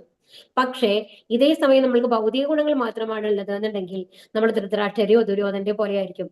എനിക്ക് രാജ്യം കിട്ടണം, അപ്പൊ അതിനെതിരായി ആര് വന്നാലും ഞാൻ അവരെ കൊല്ലുന്നു. അങ്ങനെ മാത്രമേ അവർ ചിന്തിക്കുള്ളൂ. അത് എന്റെ ചെറിയച്ഛന്റെ മക്കളാണ്, അവരെന്റെ സിബ്ലിങ്സ് ആണ്, ഒരുപാട് സ്നേഹിച്ചിട്ടുണ്ട്, അവർ ഒരുപാട് ആപത്ത് ഘട്ടങ്ങളിൽ എന്നെ സഹായിച്ചിട്ടുണ്ട്. ദുര്യോധന എത്ര തവണ പാണ്ഡവർ രക്ഷിച്ചിട്ടുണ്ട് അല്ലെ. അപ്പൊ എന്നിട്ട് പോലും അർജുനെ രക്ഷിച്ചത് കൊണ്ടാണല്ലോ 5 ശരങ്ങൾ കൊടുക്കേണ്ടി വന്നത്. അപ്പൊ എത്രയോ തവണ അവർ സഹായിച്ചിട്ടുണ്ട്. ഇത്രയും ക്രൂരത കാണിച്ചിട്ട് പോലും പാണ്ഡവർ എപ്പോഴും അവരെ സഹായിക്കുകയാണ് ചെയ്തിട്ടുള്ളത്. അത് എപ്പോഴെങ്കിലും അവർക്ക് ഓർമ്മ വന്നോ? ഇല്ല. അതാണ് ഭൗതിക ഗുണങ്ങളും ദൈവിക ഗുണങ്ങളും തമ്മിലുള്ള വ്യത്യാസം എന്ന് പറയുന്നത്. അപ്പൊ നമ്മളുടെ ഉള്ളിൽ അയാളുടെ മനസ്സിൽ എന്താണ്? എനിക്ക് ജയിക്കണം, എനിക്ക് രാജ്യം വേണം, ഇവരാണ് എന്റെ ശത്രുക്കൾ, അവരെ നശിപ്പിക്കണം എന്ന് മാത്രമേ വരുള്ളൂ. ഇതാണ് പറയുന്നത്. അപ്പോ അർജുനന് എന്ത് ഗുണങ്ങളാണുള്ളത്? ദൈവിക ഗുണങ്ങളാണുള്ളത്. അതുകൊണ്ടാണ് കാരുണ്യം വരുന്നത്. അയ്യോ ഞാൻ ഇവരെ കൊല്ലുന്നില്ല, തെറ്റാണ് ഞാൻ ചെയ്യാൻ പോകുന്നത് എന്നുള്ള ബോധം എന്തുകൊണ്ടാണ് വരുന്നത്? അവരോട് സ്നേഹം തോന്നുന്നത് കൊണ്ട്. ഇത്രയും അവരെ ദ്രോഹിച്ചു കഴിഞ്ഞിട്ട് അവരോട് എങ്ങനെയാണ് സ്നേഹം തോന്നാൻ സാധിക്കുക? അത് ഭഗവാൻ എല്ലാവരെയും ഒരേമാതിരിയാണ് കാണുന്നത്, ഭഗവാന്റെ സൃഷ്ടികളാണ് അല്ലെ. അപ്പൊ ആ ഒരു മനോഭാവത്തിൽ നമ്മൾക്ക് എല്ലാവരെയും കാണാൻ പറ്റുമ്പോഴാണ് എല്ലാവരോടും നമ്മൾക്ക് ആ ഒരു കാരുണ്യം നമ്മുടെ ഉള്ളിൽ വരുന്നത്. അനുകമ്പയും സഹതാപവും. അവർക്കെല്ലാം മരണം അടുത്തതോർത്ത് ഈ പ്രതികരണം ഉണ്ടായത് ദൗർബല്യം കൊണ്ടല്ല, മൃദുല ഹൃദയത്വം കൊണ്ടാണ്. അത് ശുദ്ധനായ ഭക്തനിൽ സ്വാഭാവികമാണ്. ഇതാണ് മനസ്സിലാക്കേണ്ടത്. ഇത് എനിക്ക് യുദ്ധം ചെയ്യാൻ വയ്യ, എനിക്ക് ധൈര്യം ഇല്ല എന്നുള്ളതല്ല അവിടെ വരുന്നത്. അവരെ ഞാൻ കൊല്ലാൻ പോവുകയാണല്ലോ എന്നുള്ള സങ്കടമാണ്. അവർക്ക് എന്തെങ്കിലും ആവൂലോ ഞാൻ കാരണം എന്നുള്ളതാണ്. അതാണ് മൃദുല ഹൃദയത്വം എന്ന് പറയുന്നത്. കമ്പാഷൻ എന്ന് പറയും നമ്മള് ഇംഗ്ലീഷില്. അപ്പൊ ഇതാണ്, അത് ആരുടെ ഗുണമാണ്? ഒരു ശുദ്ധ ഭഗവത് ഭക്തന്റെ ഗുണമാണ്. ശരീരേമേ രോമഹർഷജായതേ കാണ്ഡീവം സംസ്ഥേഹസ്താത് ത്വക്ചൈവ പരിദഹ്യതേ. അപ്പൊ എന്താണ്? ഇപ്പൊ എന്റെ ശരീരം വിറയ്ക്കുകയും രോമാഞ്ചം ഉണ്ടാവുകയും ചെയ്യുന്നു. എന്റെ വില്ല് ഗാണ്ഡീവം കയ്യിൽ നിന്ന് വഴുതുന്നു, തൊലി ചുട്ടു നീറുന്നു. ഇത് അർജുനന്റെ ആ സഹിക്കാൻ പറ്റും. അയ്യോ എനിക്ക് സഹിക്കാൻ വയ്യ, എന്റെ മേല് മുഴുവൻ ചുട്ടു നീർന്ന മാതിരിയാണ് എനിക്ക് തോന്നുന്നത്. ഗാണ്ഡീവം എന്റെ കയ്യിൽ നിന്ന്. ഒരിക്കലും ഒരു തവണ യുദ്ധത്തിന് മുമ്പ് ഒരു വില്ലാളി വീരനായിട്ടുള്ള ഒരു ക്ഷത്രിയൻ വില്ല് കയ്യിലെടുത്ത ആ യുദ്ധം കഴിയുന്നത് വരയ്ക്കും താഴെ വെക്കില്ല എന്നുള്ളതാണ്. അതായത് അന്നത്തെ ഒരു ദിവസം കഴിയുന്നത് വരയ്ക്കും, അതായത് സൺസെറ്റ് വരയ്ക്കാണ്. ഒരു സൂര്യൻ ഉദിക്കുമ്പോൾ തൊട്ട് സൂര്യ അസ്തമനം വരയ്ക്കാണ് യുദ്ധം. സൂര്യൻ അസ്തമിച്ച യുദ്ധം ചെയ്യാൻ പാടില്ല എന്നുള്ളതാണ്. കാരണം ഇരുട്ടാവൂലോ, അപ്പം യഥാർത്ഥത്തിൽ കാണാൻ പറ്റില്ല, അങ്ങനത്തെ ഇതുണ്ടാവും. അതുപോലെ തന്നെയാണ് ഒരു വെറും കൈയായിട്ട് നിൽക്കുന്ന ഒരാളെ ഒരിക്കലും ആയുധം കൊണ്ട് മുറിവേൽപ്പിക്കാൻ പാടില്ല എന്നുള്ള നിയമമാണ് യുദ്ധത്തില്. കാരണം രണ്ടു കൂട്ടരും ഒരേപോലെ യുദ്ധത്തിന് സന്നദ്ധരായാൽ മാത്രമാണ് യുദ്ധം ചെയ്യാൻ പാടുള്ളൂ. ഒരാളുടെ കയ്യിൽ നിന്ന് ആയുധം താഴെ വീണ് പോയി കഴിഞ്ഞാൽ അയാൾ പിന്നെ ഒന്നും ചെയ്യാൻ പാടില്ല, കൊല്ലാൻ പാടില്ല. അതാണ് അതിന്റെ റൂള്. അപ്പൊ ഇവിടെ എന്താ പറയുന്നത്? ഇപ്പൊ എന്നിട്ട് പോലും, എന്നാൽ അർജുനന് ഇതൊക്കെ അറിയില്ലേ? അറിയും. എന്നിട്ട് പോലും ഗാണ്ഡീവം കയ്യിൽ നിന്ന് താഴെ വീഴാണ്. എന്റെ ശരീരം വിറയ്ക്കുകയും രോമാഞ്ചം ഉണ്ടാവുകയും കയ്യിൽ നിന്ന് വഴുതുന്നു, തൊലി ചുട്ടു നീറുന്നു. അപ്പൊ എന്റെ തൊലിയൊക്കെ ഇങ്ങനെ നീറണ മാതിരിയാണ്. ആ ടെൻഷൻ മനസ്സില് അത്രയും വിഷമാണ്. വേപതുശ്ച ശരീരമേ. ഇതെന്ന് പറയുന്നത് ആ ഒരു സങ്കടം, ദേഷ്യം, എല്ലാ വികാരങ്ങളും കൂടിയിട്ടാണ് അർജുനന് വരുന്നത്. ഈ ഒരു അവസ്ഥയിലാണല്ലോ എന്നെ കൊണ്ട് നിർത്തിയിട്ടുള്ളത് എന്നുള്ള ആ ഒരു ഇതാണ് അർജുനന്റെ മനസ്സിൽ ഇപ്പൊ തോന്നുന്നത്. നമ്മൾക്കും തോന്നൂലേ ചില സന്ദർഭങ്ങളിലൊക്കെ? നമ്മൾക്ക് ഈ ഒരു ഡിസിഷൻ എടുക്കാൻ പറ്റാത്ത ഒരു അവസ്ഥ നമ്മളുടെ ഇതിലും വരാറുണ്ട്. അപ്പൊ ചിലപ്പോൾ ബന്ധുക്കളുമായിട്ട് റിലേറ്റഡ് ആയിട്ടുള്ള ചില കാര്യങ്ങളായിരിക്കും. ചിലപ്പോൾ നമ്മൾക്ക് തോന്നും അത് തെറ്റാണെന്ന് അവരോട് പറയണം, അത് നമുക്ക് ചെയ്യേണ്ടെന്ന് തോന്നുന്നുണ്ടെങ്കിലും നമുക്ക് പറയാൻ പറ്റാത്ത ചില അവസ്ഥകൾ ഉണ്ടാവും. അപ്പൊ നമ്മൾ ഉള്ളിൽ വന്നു കഴിഞ്ഞിട്ട് ഭയങ്കര വിഷമമായിരിക്കും, പക്ഷെ നമുക്ക് റിയാക്ട് ചെയ്യണം. അപ്പൊ ആ സമയത്ത് എന്തെങ്കിലും ചെയ്തേ പറ്റൂ. മറ്റുള്ളവർക്ക് വിഷമം തോന്നിക്കഴിഞ്ഞാലും നമ്മളത് ചെയ്യണം എന്നുള്ള ചില അവസ്ഥകൾ നമ്മുടെ ജീവിതത്തിൽ വരാം. അപ്പൊ ആ സമയത്തൊക്കെ നമ്മൾ എന്താണ് വിചാരിക്കേണ്ടത്? എന്താണോ ധർമ്മം, എന്താണോ ശരിയായിട്ട് ചെയ്യേണ്ടത് അത് ചെയ്യണം, ഓവറായിട്ട് വിഷമിക്കാണ്ട് എന്നുള്ളതാണ് നമ്മൾ പഠിക്കേണ്ടത്. അതാണ് ഭഗവത്ഗീത നമ്മളെ പഠിപ്പിക്കുന്നത്. അപ്പോ അർജുനൻ ആ ഒരു അവസ്ഥയിലാണ്. ഈ മറ്റുള്ളവരൊക്കെ എന്റെ ബന്ധുക്കളെ മുഴുവൻ ഞാൻ ദ്രോഹിക്കണമല്ലോ എന്നുള്ളത്. അപ്പൊ ഈ രോമാഞ്ചം ഉണ്ടാവുക ഇത് രണ്ട് തരത്തിൽ നമ്മൾക്ക് വരും. ശരീരത്തിൽ ഇങ്ങനെ എന്താണ് പറയുക, രോമം എഴുന്നേറ്റ് നിൽക്കുക, അതുപോലെ നമ്മൾക്ക് രോമാഞ്ചം ഉണ്ടാവുക. ഇങ്ങനത്തെ കാര്യങ്ങൾ രണ്ട് ഘട്ടത്തിൽ വരാം, രണ്ട് തരത്തിൽ വരാം. ഒന്നെന്ന് പറയുന്നതാണ് എക്സ്റ്റസി എന്ന് പറയും. എക്സ്റ്റസി എന്ന് പറയുന്നത് ശരീരത്തിന് വിറയും രോമാഞ്ചനവും രണ്ട് കാരണങ്ങൾ കൊണ്ടുണ്ടാവാം. ആധ്യാത്മികമായ ആനന്ദാനുഭൂതി കൊണ്ടും ഭൗതിക സാഹചര്യങ്ങളിൽ നിന്നുളവാകുന്ന ഭയം കൊണ്ടും. അപ്പൊ അർജുനനുണ്ടായിരുന്നത് ഭൗതിക സാഹചര്യങ്ങളിൽ നിന്നുണ്ടാവുന്ന ഭയമാണ്. അയ്യോ എന്റെ സുഹൃത്തുക്കളായിട്ടുള്ളവരെ, ഗുരുജനങ്ങളെ ഞാൻ കൊന്നു കഴിഞ്ഞാൽ ആ പാപമൊക്കെ എനിക്ക് വരും, എനിക്ക് വേണ്ട, എനിക്ക് അവരില്ലാണ്ട് എനിക്ക് ലൈഫിൽ ഒരു സന്തോഷം ഉണ്ടാവില്ല. അങ്ങനെ കുറെ കാര്യങ്ങൾ അർജുനൻ ചിന്തിക്കുന്നത് കൊണ്ടാണ് എന്തെന്ന് വരുന്നത്, ആ ഭയമാണ് വരുന്നത്. എനിക്ക് എന്തോ നഷ്ടപ്പെടാൻ പോവുകയാണ്, എനിക്ക് കിട്ടല്ല, നഷ്ടപ്പെടാനാണ് പോകുന്നത് എന്നുള്ളൊരു ഭയം. ആ ഭയം വരുമ്പോഴാണ് അർജുനൻ ഇങ്ങനെ പെരുമാറുന്നത്. പക്ഷെ അതല്ലാണ്ട് നമ്മളുടെ ശരീരം വിറയ്ക്കും, രോമാഞ്ചം വരും, ഇങ്ങനത്തെ കാരണങ്ങളുണ്ട്. അതെന്ന് പറയുന്നതാണ് നമ്മൾ എക്സ്റ്റസി എന്ന് പറയുന്നത്. അതായത് ഭഗവാനെ കാണുമ്പോൾ ചിലപ്പോൾ സമയത്ത് നമ്മൾക്ക് ഭഗവാന്റെ പാട്ടുകൾ കേൾക്കുമ്പോൾ ഏതെങ്കിലും പറയുമ്പോൾ അറിയാണ്ട് ഇങ്ങനെ കണ്ണീന്ന് വെള്ളം വരുന്ന മാതിരി തോന്നും അല്ലെ. അപ്പൊ ഇതൊക്കെ നമ്മൾ അത്ര എലിവേറ്റഡ് ആയിട്ടല്ല, ഇതിൽ ഭാവാ സ്റ്റേജിലൊക്കെ എത്തിയ ആൾക്കാരാണെന്നുണ്ടെങ്കിൽ അവർക്ക് ഭഗവാന്റെ നാമം കേൾക്കുമ്പോൾ, ഭഗവാനെ കുറിച്ച് കേൾക്കുമ്പോൾ തന്നെ ആ ഒരു എക്സ്റ്റസിൽ വന്നു കഴിഞ്ഞിട്ട് അവരെ രോമൊക്കെ ഇങ്ങനെ ഇതായിട്ട്, അത് ശുദ്ധഭക്തന്മാരായിരിക്കണം കേട്ടോ. ചൈതന്യ മഹാപ്രഭു ജഗന്നാഥപുരിയില് പോകും. പോയിട്ട് അവിടെ ഭഗവാനെ കാണുമ്പോ ഇതേമാതിരിയാണ് ഉണ്ടാവുക. അവരും ഇത്രയും ഭഗവാൻ സ്വയാണ് ചൈതന്യ മഹാപ്രഭു എന്താണ് ഡിവോട്ടി രൂപത്തിലല്ലേ വന്നത്. അപ്പൊ ജഗന്നാഥൻ എന്ന് പറഞ്ഞപ്പോ രാധാദേവിയുടെ ഭാവത്തിലാണ് ചൈതന്യ മഹാപ്രഭു ഉള്ളത്. അപ്പൊ രാധാദേവിക്ക് എപ്പോഴും എന്താണ് കൃഷ്ണനെ കാണാൻ കിട്ടാണ്. കൃഷ്ണനെ കിട്ടുമ്പോഴത്തെ ആ ഒരു എന്താ ഒന്ന് ആലോചിച്ച് നോക്കൂ, ആ രോമാഞ്ചം, എല്ലാ വികാരങ്ങളും കൂടി അഷ്ടവികാരങ്ങൾ എന്നാണ് പറയുക. അതില് ശരീരം വിറയ്ക്കും, അതുപോലെ കണ്ണീന്ന് ധാരധാരയായിട്ട് കണ്ണുനീര് വരും, രോമം ഒക്കെ ഇങ്ങനെ പൊന്തി നിൽക്കും, അങ്ങനെ ഇതെല്ലാം വരും. അതുപോലെ ശരീരത്തിന്റെ നിറം മാറണ മാതിരി ഉണ്ടാവും. അപ്പൊ ഇങ്ങനെയൊക്കെ സംഭവിക്കും എന്നാണ് പറയുന്നത്. അവിടെ ചൈതന്യ മഹാപ്രഭു ശരിക്കും രാധാദേവിയുടെ കളറാണ്, ഗോൾഡൻ കളറാണ് ശരി. പക്ഷെ വൃന്ദാവനത്തില് അവിടെ ആ ഒരു വൃക്ഷത്തിന്റെ താഴെ ഇരുന്ന് ഇവരെ ലീലകളെ പറ്റിയിട്ടുള്ള ആ ഒരു ഇത് വരുമ്പോ ആ നീല കളറിൽ വരും എന്നാണ് പറയുന്നത്. ദേഹം തന്നെ നീലയായിട്ട് മാറുന്നതാണ് പറയുന്നത് കുറച്ചു നേരത്തേക്ക്.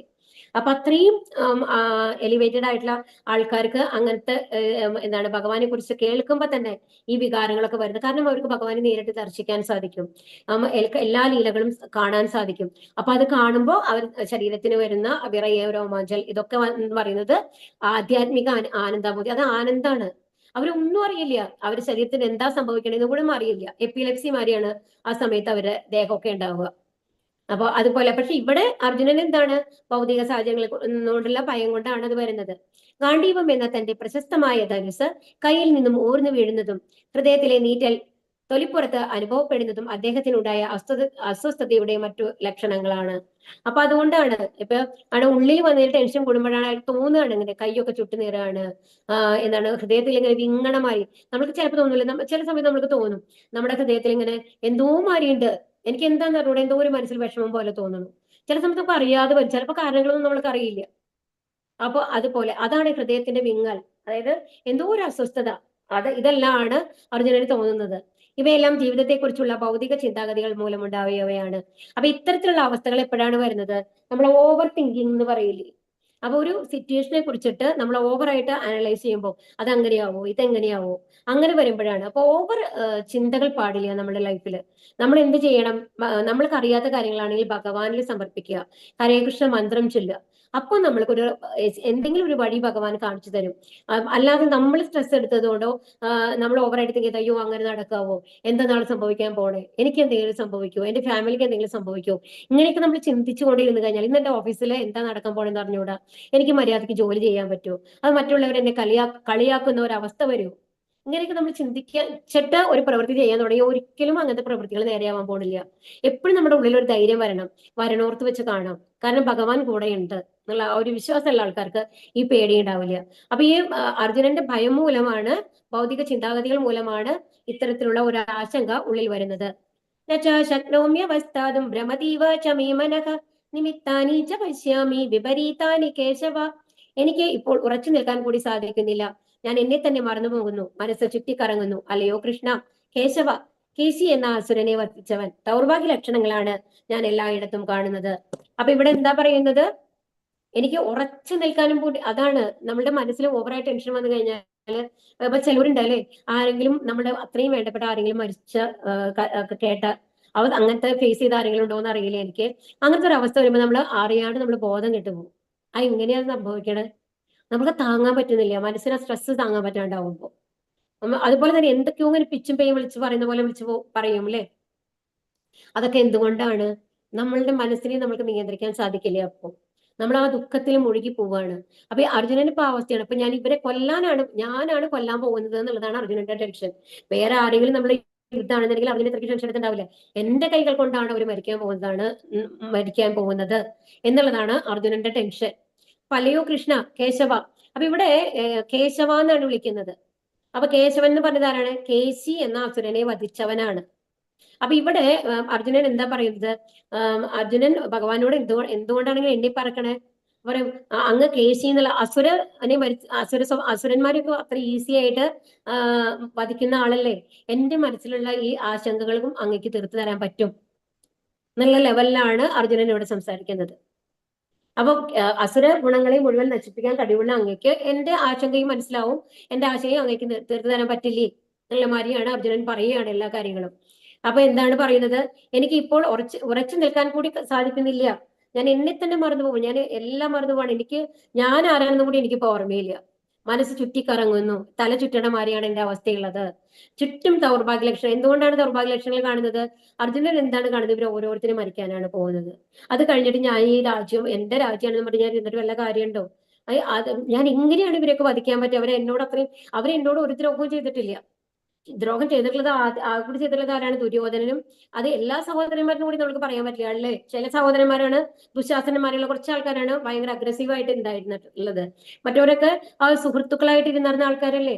സ്വന്തം സിബ്ലിങ്സിനെയാണ് കൊല്ലാൻ പോകുന്നത് എന്ന് ആലോചിക്കണം. അപ്പൊ ഇത് എനിക്ക് ദൗർഭാഗ്യ ലക്ഷണങ്ങളാണ് എല്ലായിടത്തും കാണുന്നത് എന്ന് പറയുകയാണ്. ഉറച്ചു നിൽക്കുവാൻ കൂടി സാധിക്കുന്നില്ല. വികാര വിക്ഷോഭം, അതാണ് നമ്മളുടെ മനസ്സിനെ നിയന്ത്രിക്കാൻ സാധിക്കുന്നില്ല എന്നുള്ളതാണ് ഉറച്ചു നിൽക്കാൻ പറ്റാത്തതിന്റെ കാരണം. ഇനി വിസ്മൃതി, മനോദൗർബല്യം കൊണ്ട്, അതായത് സ്വയം മറന്നു പോകാന്ന് പറഞ്ഞാൽ നമുക്ക് എന്താണ് ചിന്തിക്കാനുള്ള കഴിവ് നഷ്ടപ്പെടുകയാണ്. അതെന്തുകൊണ്ടാ? ഉള്ളിൽ വന്നു കഴിഞ്ഞിട്ട് നമ്മൾക്ക് ഓവർ ചിന്തകൾ വന്നു കഴിഞ്ഞാൽ നമുക്ക് എന്തെങ്കിലും പറ്റുമോ? ഇപ്പൊ നമ്മളോട് അത്രയും ഭയങ്കര ടെൻഷനുള്ള ഒരു സമയമാണ്, നമ്മൾ അത്രയും വേണ്ടപ്പെട്ട ഒരാളുടെ മരണം നടന്ന ഒരു സമയത്ത് വന്നു കഴിഞ്ഞിട്ട് ആ വീട്ടിലത്തെ എല്ലാ കാര്യങ്ങളും അവരായിരിക്കും നോക്കുന്നുണ്ടാവുക. അവരോട് ഇപ്പൊ നമ്മളോട് വന്നിട്ട് ചോദിക്കുകയാണ്, ഇന്ന അപ്പൊ കുറെ കാര്യങ്ങൾ ചെയ്യാനുണ്ട്, അവര് ആധാർ കാർഡ് വേണം, ഇങ്ങനത്തെ കാര്യങ്ങളൊക്കെ വേണം, നമ്മൾക്ക് ഒരു സർട്ടിഫിക്കറ്റ് കിട്ടണം, അതിന് ഇവരെ പ്രൂഫ് കാണിച്ചു കൊടുക്കണം എന്ന് പറഞ്ഞിട്ട് ആധാർ കാർഡ് തപ്പാൻ പറഞ്ഞാൽ നമ്മൾക്ക് ഓർമ്മ വരും? ഇല്ല. കാരണം എന്തുകൊണ്ടാണ്? നമ്മുടെ മനസ്സിൽ അത് കോൺസെൻട്രേറ്റ് ചെയ്യാനുള്ള ലെവലിൽ നമ്മുടെ മനസ്സുണ്ടാവില്ല. അതാണ് മനോദൗർബല്യം എന്ന് പറയുന്നത്. കൃഷ്ണന്റെ ഇച്ഛാനുസാരം അർജുനൻ തന്റെ യഥാർത്ഥത്തിൽ ഉണ്ടാകേണ്ടതായ സ്വാർത്ഥ താല്പര്യങ്ങളിലുള്ള അജ്ഞത പ്രകടിപ്പിക്കുന്നു. അപ്പൊ എന്താ പറയുന്നത്? അപ്പൊ കൃഷ്ണൻ എന്താണ് പറയുക? യുദ്ധം ചെയ്യാനായിട്ട് റെഡിയാക്കി കൊണ്ട് നിർത്തിക്കുകയാണല്ലേ തേരാളിയൊക്കെ ആയിട്ട് വന്നിട്ട്. അപ്പൊ അർജുനൻ എന്താ പറയുന്നത്? എന്നെ കൊണ്ട് പറ്റില്ല എന്ന് പറയാണ്. എന്താണ്? യഥാർത്ഥത്തിൽ ഉണ്ടാകേണ്ടതായ സ്വാർത്ഥ താല്പര്യങ്ങൾ. ശരിക്കും അർജുനന് അവിടെ നിൽക്കുമ്പോ എന്താ തോന്നേണ്ടത്? ഇവരൊക്കെ എന്നെ അത്രയും ഉപദ്രവിച്ചിട്ടുണ്ട്, ഇവരൊക്കെ അക്രമികളാണ്, ഞങ്ങൾ എത്ര തവണ കൊല്ലാൻ നോക്കിയിട്ടുണ്ട്, അജ്ഞാതവാസത്തിൽ എത്ര അധികം ബുദ്ധിമുട്ടുകളാണ് നമ്മൾ അനുഭവിച്ചു, ആരെയും തിരിച്ചറിയാണ്ടിരിക്കാൻ വേണ്ടി എത്ര കഷ്ടപ്പെട്ടു അല്ലേ അവരൊക്കെ. അപ്പോ ഇതൊക്കെ കാരണം കൊണ്ട് ഞാൻ എങ്ങനെയെങ്കിലും അവരെ കൊല്ലണം എന്നുള്ളതാണ് മനസ്സിൽ വരേണ്ടത്. അതാണ് സ്വാർത്ഥ താല്പര്യങ്ങൾ എന്ന് പറയുന്നത്. സ്വാർത്ഥ താല്പര്യങ്ങളിലുള്ള അജ്ഞത എന്ന് പറഞ്ഞാല് എനിക്ക് അങ്ങനെ സ്വാർത്ഥനാവാൻ കഴിയുന്നില്ല ഭഗവാനെ എന്നാണ്. കാരണം ഒരിക്കലും ഇതൊക്കെ ആണെങ്കിൽ പോലും അർജുനന്റെ മനസ്സിൽ എന്താ തോന്നുന്നത്? അയ്യോ ഇവരൊക്കെ എന്റെ സിബ്ലിങ്സ് ആണ്, അവരെയൊന്നും ഞാൻ കൊല്ലാൻ പാടില്ല എന്നല്ലേ തോന്നുന്നത്. അപ്പൊ സ്വാർത്ഥത എന്ന് പറഞ്ഞാൽ എന്താണെന്ന് അറിയില്ല അർജുനന്. യഥാർത്ഥമായ സ്വാർത്ഥ താല്പര്യം വിഷ്ണുവിൽ അഥവാ കൃഷ്ണനിലാണ് നിലകൊള്ളുന്നത്. ബദ്ധനായ ജീവാത്മാവ് ഇത് മറക്കുകയും തന്മൂലം ഭൗതിക ക്ലേശങ്ങൾ അനുഭവിക്കുകയും ചെയ്യുന്നു. ഇവിടെ നോക്കൂ, യഥാർത്ഥത്തില് നമുക്ക് സ്വാർത്ഥതയാവാം. ആരോട്? ഭഗവാനോട്. ഭഗവാൻ എന്റേതാവണം, ഭഗവാൻ എന്നിൽ ഇഷ്ടപ്പെടണം എന്നുള്ളത് നമ്മുടെ ആ സ്വാർത്ഥതയാണ് നമ്മൾക്ക് വേണ്ടത്. സ്വാർത്ഥത വേണ്ടാന്നല്ല പറയുന്നത്, അത് ഭൗതികതയിലാവരുത്. നമ്മുടെ ചുറ്റുമുള്ള റിലേഷൻസ് പറഞ്ഞാൽ നമ്മുടെ ഭൗതിക റിലേഷൻസ് ഈ ജന്മത്തിൽ മാത്രമുള്ളവരാണ്. അവരോടല്ല ഓവറായിട്ട് അറ്റാച്ച്മെന്റ് വരേണ്ടത്. ആരോടാണ് നമ്മൾക്ക് അറ്റാച്ച്മെന്റ് വരേണ്ടത്? ഭഗവാനോട്. അതാണ് പറയുന്നത്. പക്ഷെ നമ്മൾ എന്താ ചെയ്യുന്നത്? ഭഗവാൻ എവിടെയോ കിടക്കണു, എപ്പോഴെങ്കിലും നമ്മൾക്ക് ആവശ്യം വരുമ്പോൾ ആലോചിക്കാനുള്ള ഒരാളാണ് ഭഗവാൻ എന്ന് പറയുന്നത്. ബാക്കിയുള്ള സമയത്തൊക്കെ എന്റെ മക്കൾ എന്ത് ചെയ്യുന്നു, അവർക്ക് വേണ്ടി ഞാൻ എന്തൊക്കെ ഉണ്ടാക്കി കൊടുക്കണം, അവരെ എത്ര നന്നായിട്ട് വെക്കണം, ഏത് ഡ്രസ്സാണ് അവർക്ക് അടുത്ത ഫംഗ്ഷൻ വേണ്ടി തയ്ക്കേണ്ടത്, ഇതൊക്കെയാണ് നമ്മളുടെ ചിന്തകൾ വരിക അല്ലെ. അപ്പൊ അങ്ങനെ അതുകൊണ്ടാണ് നമ്മൾക്ക് ക്ലേശങ്ങൾ വരുന്നത് എന്നാണ് പറയുന്നത്. ഭഗവാനിൽ പൂർണ്ണമായിട്ട് നമ്മൾ ആ സ്വാർത്ഥ താല്പര്യം കാണിച്ച് എല്ലാം ഭഗവാന്റേതാണ്, ഞാൻ ഭഗവാന്റേതാണ്, ഭഗവാൻ എന്നെ ഇഷ്ടപ്പെടണം എന്നുള്ള രീതിയിൽ നമ്മൾ പ്രവർത്തിക്കുകയാണ് എന്നുണ്ടെങ്കിൽ, കാരണം ഭഗവാനാണ് പിന്നെ കൺട്രോള് നമ്മളുടെ മേലുള്ളത്. അപ്പൊ ഭഗവാന്റെ കൺട്രോളിനനുസരിച്ച് നമ്മൾ പ്രവർത്തിക്കുമ്പോൾ നമ്മൾക്ക് തെറ്റുകളില്ല. അറിയുന്ന ഒരാൾ നമ്മളോട് പറയുകയാണെങ്കിൽ ഇത് ചെയ്യൂ എന്ന് പറയാൻ തെറ്റുകൾ വരുമോ? ഇല്ല അല്ലെ. ശ്രേയോ അനുപശ്യാമി ഹത്വാ സ്വജനമാഘവേ ന കാംക്ഷേ വിജയം കൃഷ്ണ നച രാജ്യം സുഖാനി ച. ബന്ധുക്കളെ യുദ്ധത്തിൽ കൊല്ലുന്നത് കൊണ്ട് എങ്ങനെ എന്ത് ഗുണമുണ്ടാവുമെന്ന് എനിക്ക് മനസ്സിലാവുന്നില്ല കൃഷ്ണ. എനിക്ക് വിജയം ആവശ്യമില്ല, രാജ്യമാവട്ടെ സുഖമാവട്ടെ എനിക്ക് വേണ്ട. അപ്പൊ ഇവിടെ എന്താണ്? ഇവിടെ പാപം. ആദ്യത്തെ നമ്മൾ മൃദുല സ്വഭാവം പറഞ്ഞു കഴിഞ്ഞു കേട്ടോ. ഇനി എന്താ പറയുന്നത്?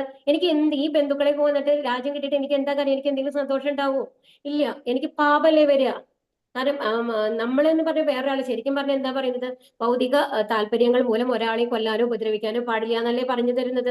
അപ്പോ അങ്ങനെ ഞാൻ ചെയ്യാന്ന് പറയുന്നത് എനിക്ക് രാജ്യത്തിന് വേണ്ടിയിട്ട്, ഞങ്ങൾക്ക് രാജ്യത്തിന് വേണ്ടിയിട്ട് അവരെ കൊല്ലാന്ന് പറയുന്നത് എത്ര ചീത്ത കാര്യമാണ്. അതൊരു ധർമ്മയുദ്ധമായിട്ടല്ല അർജുനൻ കാണുന്നത്. ഞങ്ങളുടെ സ്വാർത്ഥ താല്പര്യത്തിന് വേണ്ടി, ഞങ്ങൾക്ക് രാജ്യം കിട്ടാൻ വേണ്ടിയിട്ട് ഞങ്ങൾ അവരെ കൊല്ലുന്നു എന്നുള്ള രീതിയിലാണ്. അപ്പോഴാണ് തെറ്റാവുന്നത് അല്ലെ. നമ്മളുടെ സ്വാർത്ഥ താല്പര്യങ്ങൾക്ക് വേണ്ടിയിട്ട് നമ്മൾക്കൊരു റിസൾട്ട് പ്രതീക്ഷിച്ചുകൊണ്ട് നമ്മളൊന്നും ചെയ്യാൻ പാടില്ല എന്നല്ലേ. അപ്പൊ അതുകൊണ്ട് എന്താണ്? ബന്ധുക്കളെ യുദ്ധം ചെയ്യുന്നത് എനിക്ക് ഒരു ഗുണം ഉണ്ടാവുമെന്ന് തോന്നുന്നില്ല എന്ന് പറയാണ് അർജുനൻ. കൃഷ്ണ എനിക്ക് വിജയം വേണ്ട, എനിക്ക് ഒന്നും വേണ്ട, ഞാൻ ഇത് ആയുധം താഴെ വെച്ച് കഴിഞ്ഞിട്ട് എന്നെ ഒരു കൊന്നാലും കുഴപ്പമില്ല എന്നുള്ള ലെവലിലായി അർജുനൻ. അപ്പൊ ഇതാണ് പാപം വരും എന്നുള്ള ഒരു പേടി. എത്രയും പ്രഭാവപൂർണവും ജ്വലിച്ച് കൊണ്ടിരിക്കുന്നവയുമായ സൗരമണ്ഡലത്തിൽ പ്രവേശിക്കാൻ രണ്ടു കൂട്ടർക്കേ അർഹതയുള്ളൂ. കൃഷ്ണന്റെ നിർദ്ദേശം അനുസരിച്ച് യുദ്ധക്കളത്തിൽ വീണ് മരിക്കുന്നവർക്കും ലൗകിക ജീവിതം ത്യജിച്ച ആധ്യാത്മിക സംസ്കാരത്തിന് സ്വയം സമർപ്പിച്ചവനും. അപ്പൊ ഇവിടെ എന്താ പറയണെന്നുണ്ടെങ്കിൽ ഇപ്പൊ രണ്ട് കൂട്ടരാണ്. ഇപ്പോ യഥാർത്ഥ ക്ഷത്രിയ, നമ്മൾക്ക് സ്വധർമ്മം എന്ന് പറയുന്നുണ്ട്. അപ്പൊ ഇവിടെ ഇപ്പൊ നമ്മളുടെ ഈ കലിയുഗത്തിൽ അത് പറയാൻ ബുദ്ധിമുട്ടാണ്. കാരണം എല്ലാവരും ഒരു ശൂദ്ര രീതിയിലാണ് ജീവിക്കുന്നത് എന്നാണ്. ബ്രാഹ്മണര് ബ്രാഹ്മണ കർമ്മങ്ങൾ മാത്രം ചെയ്തിട്ടാണോ ജീവിക്കുന്നത്? അല്ല അല്ലെ, അവരും ജോലിക്ക് പോകുന്നില്ലേ? മറ്റുള്ളവരുടെ കീഴിൽ വർക്ക് ചെയ്യുന്നുണ്ട് അല്ലെ? ഒരു അമ്പലത്തിൽ പൂജ മാത്രമല്ലല്ലോ അവർ ചെയ്യുന്നത്. അപ്പൊ അതുകൊണ്ട് എന്താണ് നമുക്ക് ഈ ജന്മത്തിൽ പറയാൻ പറ്റില്ല. പക്ഷെ ദ്വാപര യുഗത്തിൽ എന്ന് പറയുന്നത് ഓരോരുത്തർക്കും ഓരോ കർമ്മങ്ങളാണ്. ബ്രാഹ്മണരുടെ കർമ്മം, ക്ഷത്രിയരുടെ കർമ്മം, അങ്ങനെയാണ്. വൈശ്യര കർമ്മം എന്നുള്ളതാണ്. വൈശ്യനായിട്ടാണ് ഭഗവാൻ ഉണ്ടായിരുന്നല്ലേ? ഒരു ഗോപപാലനായിട്ടല്ലേ വളർന്നത്? ക്ഷത്രിയനായിട്ട് ജനിച്ച കൃഷ്ണൻ വളർന്നത് വൈശ്യനായിട്ടാണ്. അപ്പൊ അത് കഴിഞ്ഞിട്ട് തിരിച്ചും നമ്മുടെ ദ്വാരകയിൽ എത്തുന്നുണ്ട്. അപ്പൊ കൃഷ്ണന്റെ നിർദ്ദേശം അനുസരിച്ച്, അപ്പൊ ഭഗവാന്റെ നിർദ്ദേശം അനുസരിച്ച് യുദ്ധക്കളത്തിൽ മരിക്കുകയാണെങ്കിൽ, അതായത് സ്വധർമ്മം അനുഷ്ഠിക്കുകയാണെന്നുണ്ടെങ്കിൽ അവർക്കൊക്കെ വീരസ്വർഗാണ്, ഭഗവാന്റെ ധാമത്തിലേക്ക് പോവാം, ഒക്കെ സ്വർഗലോകം ലഭിക്കും. അതുപോലെ തന്നെ വേറെ ആർക്കാണ് സ്വർഗം ലഭിക്കുന്നത്? ഈ ലൗകിക, അതായത് സന്യാസിമാരായിട്ട് എല്ലാം തിരിച്ച് ഭഗവാനെ ശരണം എന്ന് പറഞ്ഞിരിക്കുന്ന ആൾക്കാർക്ക്.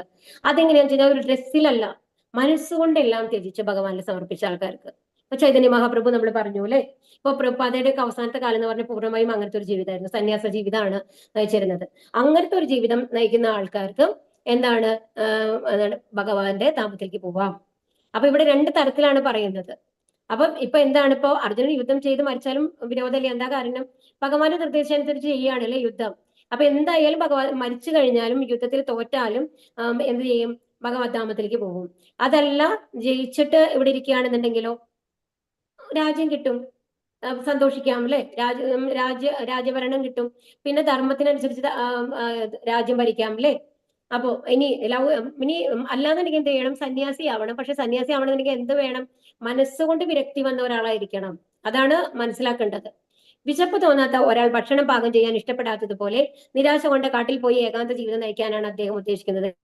അപ്പൊ ഇവിടെ അർജുനൻ എന്തുകൊണ്ടാണ് പോവാൻ ഉദ്ദേശിച്ചത്? അർജുനൻ ശരിക്കും പറഞ്ഞാൽ മനസ്സിൽ വിരക്തി വന്നിട്ടാണോ? അല്ല, എന്റെ ബന്ധുജനങ്ങളെ ഒന്നും കൊല്ലാൻ സാധിക്കില്ല എന്നുള്ളത് കൊണ്ടാണ് അർജുൻ കാട്ടിലേക്ക് പോവാന്ന് പറയുന്നത് അല്ലെ.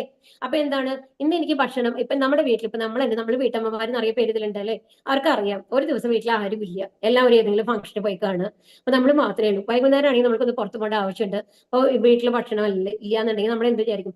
ഇന്ന് ഉച്ചയ്ക്ക് നമുക്കൊന്നും വെക്കണ്ട, നമ്മൾക്ക് എന്തെങ്കിലും സ്നാക്സോ എന്തെങ്കിലും കഴിച്ച് അവസാനിപ്പിക്കാം, അല്ലെങ്കിൽ എന്തെങ്കിലും ജ്യൂസോ അത് മതി എന്ന് വിചാരിക്കും. വിസ്തരിച്ചുള്ള ഭക്ഷണം ഒന്നും ഉണ്ടാക്കണ്ട നമ്മൾ വിചാരിക്കും അല്ലെ. അതെന്താണ്? മടി തോന്നും നമ്മൾക്ക് അല്ലെ. അപ്പൊ അതുപോലെ, അല്ലെങ്കിൽ ഒരാൾക്ക് ഒട്ടും വിശപ്പിൽ വേറെ ആർക്കും വേണ്ടാന്നുണ്ടെങ്കിൽ നമ്മൾ അങ്ങനെ ചെയ്യുന്നില്ല എന്നുള്ള പോലെ. അതുപോലെയാണ് എന്തെന്ന്, ഇപ്പൊ ഇവരെ ഒന്നും എനിക്ക് കൊല്ലാൻ സാധിക്കാത്തത് കൊണ്ട് ഞാൻ യുദ്ധം ചെയ്യുന്നില്ല എന്നുള്ളതാണ് അർജുനന്റെ മെന്റാലിറ്റി. അല്ലാതെ എന്താണ്, അതുകൊണ്ട് ഞാൻ കാട്ടിൽ പോവാമെന്ന്, അല്ലാതെ ഞാൻ ഭഗവാനെ ധ്യാനിച്ചുകൊണ്ട് ഞാൻ ഭഗവദ്ധാമത്തിലേക്ക് എത്തണം, അതുകൊണ്ട് ഞാൻ ധ്യാനിച്ചിരിക്കാം എന്നുള്ള ഒരു ചിന്ത വന്നിട്ടല്ല.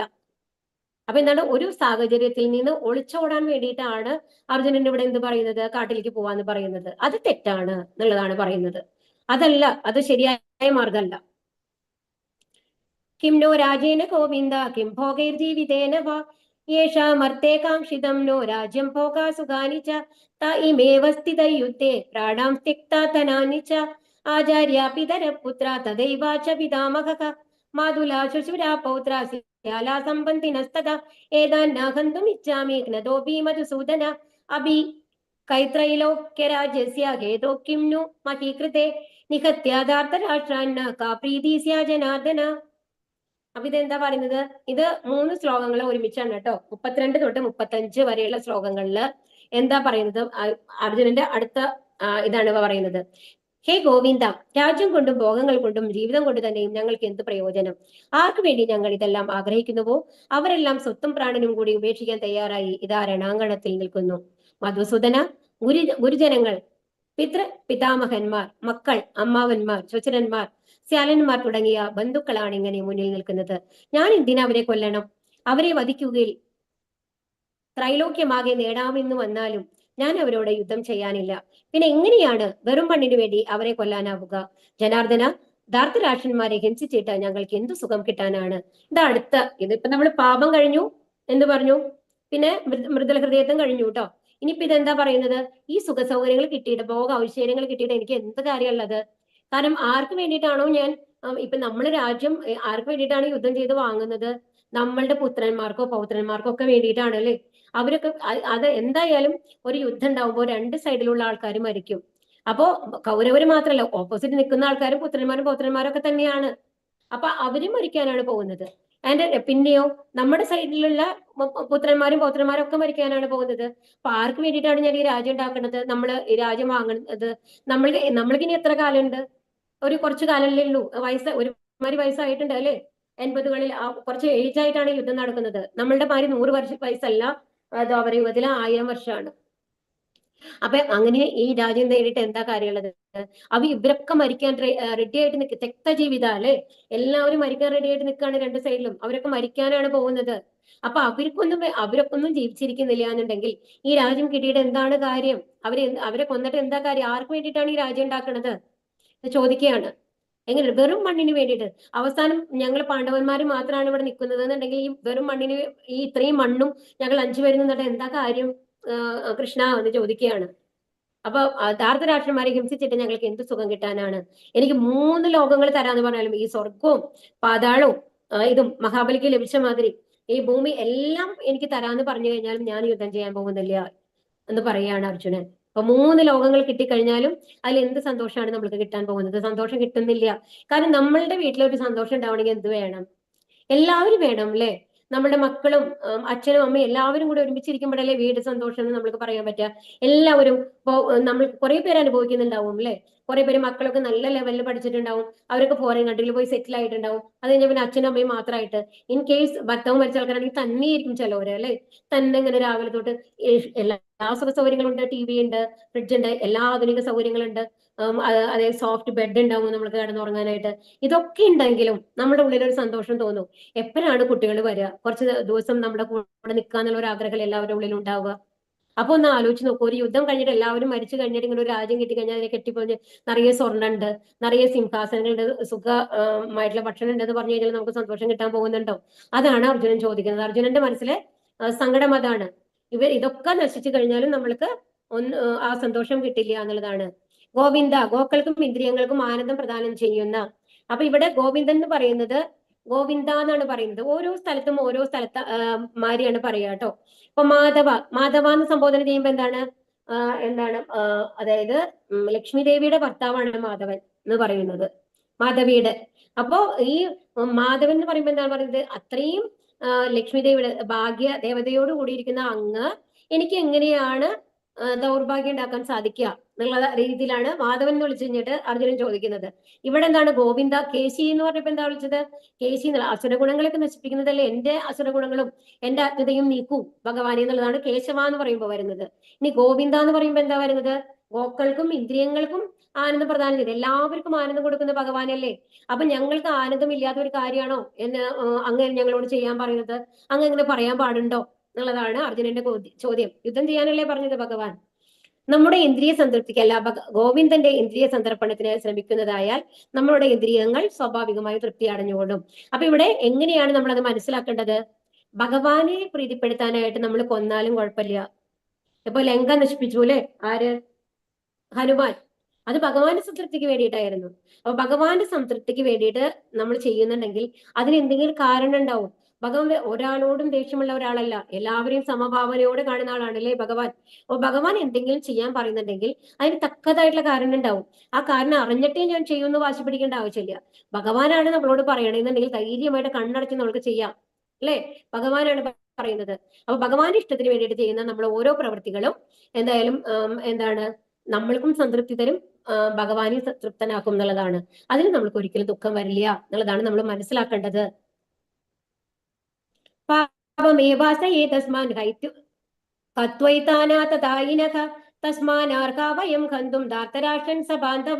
അക്രമികളായ ഇവരെ കൊന്നാൽ ഞങ്ങൾക്ക് പാപമായിരിക്കും നേട്ടം. ധൃതരാഷ്ട്രപുത്രന്മാരെയും സുഹൃത്തുക്കളെയും ഹിംസിക്കുക എന്നത് നമ്മൾക്ക് ഉചിതമല്ല. അല്ലയോ മാധവ, സ്വന്തം ബന്ധുക്കളെ കൊന്നിട്ട് എന്ത് നേടാനാണ്? ഞങ്ങൾക്ക് എങ്ങനെ സുഖിക്കാൻ കഴിയും? വീണ്ടും അത് തന്നെയാണ്, ഈ ബന്ധുക്കളെ കൊന്നാൽ സുഖം ഉണ്ടാവില്ല അല്ലെ? നോ എൻജോയ്മെന്റ്, നമ്മൾക്ക് എൻജോയ്മെന്റ് ഉണ്ടാവില്ല എന്നുള്ളതാണ് അടുത്ത റീസൺ കേട്ടോ. നമ്മളിപ്പോ ഈ പറഞ്ഞുകൊണ്ടിരിക്കുന്ന റീസൺ ഇത് 3ാമത്തെ റീസൺ ആണ്. അപ്പൊ ഈ അക്രമികളായിട്ടുള്ള ആരൊക്കെയാണ് അക്രമികൾ നമ്മൾ പറഞ്ഞു? എന്താണ്? ആർക്കെങ്കിലും ഓർമ്മയുണ്ടോ? പറയാൻ സാധിക്കുമോ? വേഗമാണ് കേട്ടോ, പറയൂ. ഹരേ കൃഷ്ണ.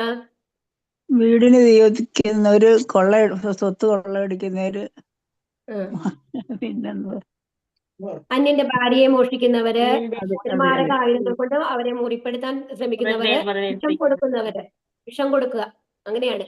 ഈ 5 കാര്യങ്ങളാണ് അക്രമികളായിട്ടുള്ളത്. ഓർമ്മയുണ്ടല്ലേ കുറച്ചൊക്കെ നിങ്ങൾക്ക്? സന്തോഷം കേൾക്കുമ്പോ. അപ്പോ ഈ ഇങ്ങനത്തെ ഇവരൊക്കെ അക്രമികളാണല്ലേ. ഇപ്പൊ അക്രമികളെ കൊന്നു കഴിഞ്ഞാല് അപ്പൊ അർജുനൻ എന്താ പറയുന്നത് എന്നുണ്ടെങ്കിൽ അവരൊക്കെ അക്രമികളാണ്, ശരിയാണ്. പക്ഷെ അവരെ കൊന്നു കഴിഞ്ഞാൽ ഞങ്ങളും അക്രമികളാവുകയല്ലേ ചെയ്യുന്നത്, അല്ലെ? ഇപ്പൊ ഒരാള് എന്താ പറയാ മുള്ളിനെ മുള്ളോണ്ട് എടുക്കുക എന്ന് പറയുന്ന പോലെ, മീൻസ് എന്താണ്, ഒരാള് അക്രമം ചെയ്തു, ഇപ്പൊ ടെററിസ്റ്റ് ആണ്. ഇപ്പൊ നമ്മൾ അങ്ങനെയാണ്, ചില സമയത്ത് നമ്മൾക്കത് വേറെ വഴിയില്ല, അവരെ ഒന്ന് പേടിപ്പിക്കണമെങ്കിൽ നമ്മൾക്ക് അങ്ങനെ ചെയ്തേ ആവണം. നമ്മൾ ഇന്ത്യയിൽ നമ്മൾ കണ്ടതാണ്. അപ്പൊ പക്ഷേ ഒരു അക്രമികൾ, ഇപ്പൊ അർജുനന്റെ ക്വസ്റ്റ്യൻ എന്താണെന്നുണ്ടെങ്കിൽ, ഇപ്പൊ അവരക്രമം ചെയ്തു ആൾക്കാരാണ്, ശരിയാണ്, എന്നിട്ട് അവരെ ഞങ്ങളെ കൊല്ലാൻ വരികയാണ്. പക്ഷെ ഞങ്ങൾ തിരിച്ച് അവരോട് അങ്ങനെ ചെയ്യുമ്പോൾ ഞങ്ങളും അവരും തമ്മിൽ എന്താണ് വ്യത്യാസം? ഞങ്ങളും അക്രമികളാവുകയല്ലേ ചെയ്യുന്നത് എന്നുള്ളതാണ് അർജുനന്റെ ക്വസ്റ്റ്യൻ ഇവിടെ. അപ്പൊ നമ്മൾക്ക് പാപമല്ലേ ഉണ്ടാവുക. അപ്പൊ ഇപ്പൊ നമ്മൾ കഴിഞ്ഞ മൃദുല സ്വഭാവം കഴിഞ്ഞു, പിന്നെ എന്താണ്, ഐശ്വര്യങ്ങൾ കിട്ടില്ല, അതായത് സന്തോഷം ഉണ്ടാവില്ല പറഞ്ഞു. ഇനി പാപം, വീണ്ടും അത് എടുത്തിട്ടാണ്, പാപമായിരിക്കും ഫലം. ധൃതരാഷ്ട്രപുത്രന്മാരെയും സുഹൃത്തുക്കളെയും ഹിംസിക്കുക എന്നത് നമ്മൾക്ക് ഉചിതമല്ല. അപ്പൊ ഇത് 3ാമത്തെ പാപമായിട്ടാണ് കേട്ടോ പറയണത്. അല്ലയോ മാധവ, കണ്ടോ ഇവിടെ മാധവ എന്നാണ് പറയുന്നത്. അപ്പൊ സ്വന്തം അതായത് ഭാഗ്യദേവതയായിട്ടുള്ള ലക്ഷ്മി ദേവി എപ്പോഴും ഇരിക്കുന്നതുകൊണ്ട് അങ്ങേക്ക് സന്തോഷമാണ്. അപ്പൊ ആ ഞങ്ങളുടെ ഭാഗ്യം കളഞ്ഞ് ഞങ്ങൾക്ക് പാപം ഉണ്ടാക്കാനാണോ നോക്കണത് എന്ന് ചോദിക്കുകയാണ് അർജുനൻ ഇവിടെ. മാധവ എന്നാണ് വിളിക്കുന്നത്. സ്വന്തം ബന്ധുക്കളെ കൊന്നിട്ട് എന്ത് നേടാനാണ്? ഞങ്ങൾക്ക് എങ്ങനെ സുഖിക്കാൻ കഴിയും? വൈദിക പ്രമാണങ്ങൾ അനുസരിച്ച് അക്രമികൾ 6 കൂട്ടരാണ്. വിഷം കൊടുക്കുന്നവൻ, വീട് തീവയ്ക്കുന്നവൻ, മാരകായുധങ്ങൾ കൊണ്ട് ആക്രമിക്കുന്നവൻ, സ്വത്ത് കൊള്ളയടിക്കുന്നവൻ, ഭൂമി കയ്യേറുന്നവൻ, അന്യന്റെ ഭാര്യയെ അപഹരിക്കുന്നവൻ. ഇതെല്ലാം ഇവിടെ ചെയ്തിട്ടുണ്ട് അല്ലെ. ഭീമന് വിഷം കൊടുത്തു, വീട് ഇത് അരക്കൊണ്ട് എന്നിട്ടായി വീട് തീവയ്ക്കാൻ നോക്കി, മാരകായുധങ്ങൾ കൊണ്ട് ഇപ്പൊ അവര് ആക്രമിക്കാൻ റെഡി ആയിട്ട് തന്നെയല്ലേ നിന്നുകൊണ്ടിരിക്കുന്നത്. ഈ സ്വത്ത് കൊള്ളയടിക്കുന്നതോ, അവർക്ക് അവകാശപ്പെട്ട രാജ്യമാണ് അല്ലെ അവരിതാക്കിയത്. ഭൂമി കയ്യേറി, ഇന്ദ്രപ്രസ്ഥം അവരെ പിടിച്ചു വാങ്ങിയില്ലേ ചൂത് കളിച്ചിട്ട്. ഇനി അന്യന്റെ ഭാര്യയെ, അതുപോലെ ദ്രൗപദിയെ ദ്രോഹിച്ചു അല്ലെ. അപ്പൊ ഇത് അതുകൊണ്ട് പക്ഷെ ഇതില് ഇതനുസരിച്ച് ഇപ്പൊ ഇതിൽ പറഞ്ഞിട്ടുണ്ട് അത്തരം അക്രമികളെ ഉടനെ വധിക്കണം, അതുകൊണ്ട് പാപമില്ല എന്ന് പറഞ്ഞിട്ട് നമ്മൾ കലിയുഗത്തിൽ വന്നിട്ട് അങ്ങനെ ചെയ്യാൻ നോക്കരുത് കേട്ടോ. ആക്ച്വലി കലിയുഗം എന്ന് പറയുന്നത് വേറെ മാതിരിയാണുള്ളത്. അപ്പൊ ഇത് അന്നത്തെ ദ്വാപരയുഗത്തിലെ കാര്യമാണ് പറയുന്നത്. ഇങ്ങനത്തെ അക്രമികളെ ഉടനെ വധിക്കാം, അതിന് ഭഗവാന്റെ മുമ്പിൽ പാപല്യ എന്ന് പറയുകയാണ് ആക്ച്വലി. പക്ഷെ എന്നിട്ട് പോലും അർജുനൻ എന്താണ് വിചാരിക്കുന്നത്? ആ അക്രമികളെ കൊന്നാൽ ഞങ്ങൾ അക്രമികളാവും, അപ്പൊ അതുകൊണ്ട് ഞങ്ങൾക്ക് പാപം ഉണ്ടാവും എന്നുള്ളതാണ്. യദ്യപേദേന പശ്യന്തി ലോപോപഹത ചേതസക കുലക്ഷയകൃതം ദോഷം മിത്രദ്രോഹേ ച പാതകം കഥം നാജ്ഞേയം അസ്മാഭി പാപാദസ്മാ നിവർത്തിതും കുലക്ഷയകൃതം ദോഷം പ്രപശ്യത്വർ. ഇവിടെ എന്താ പറയുന്നത്?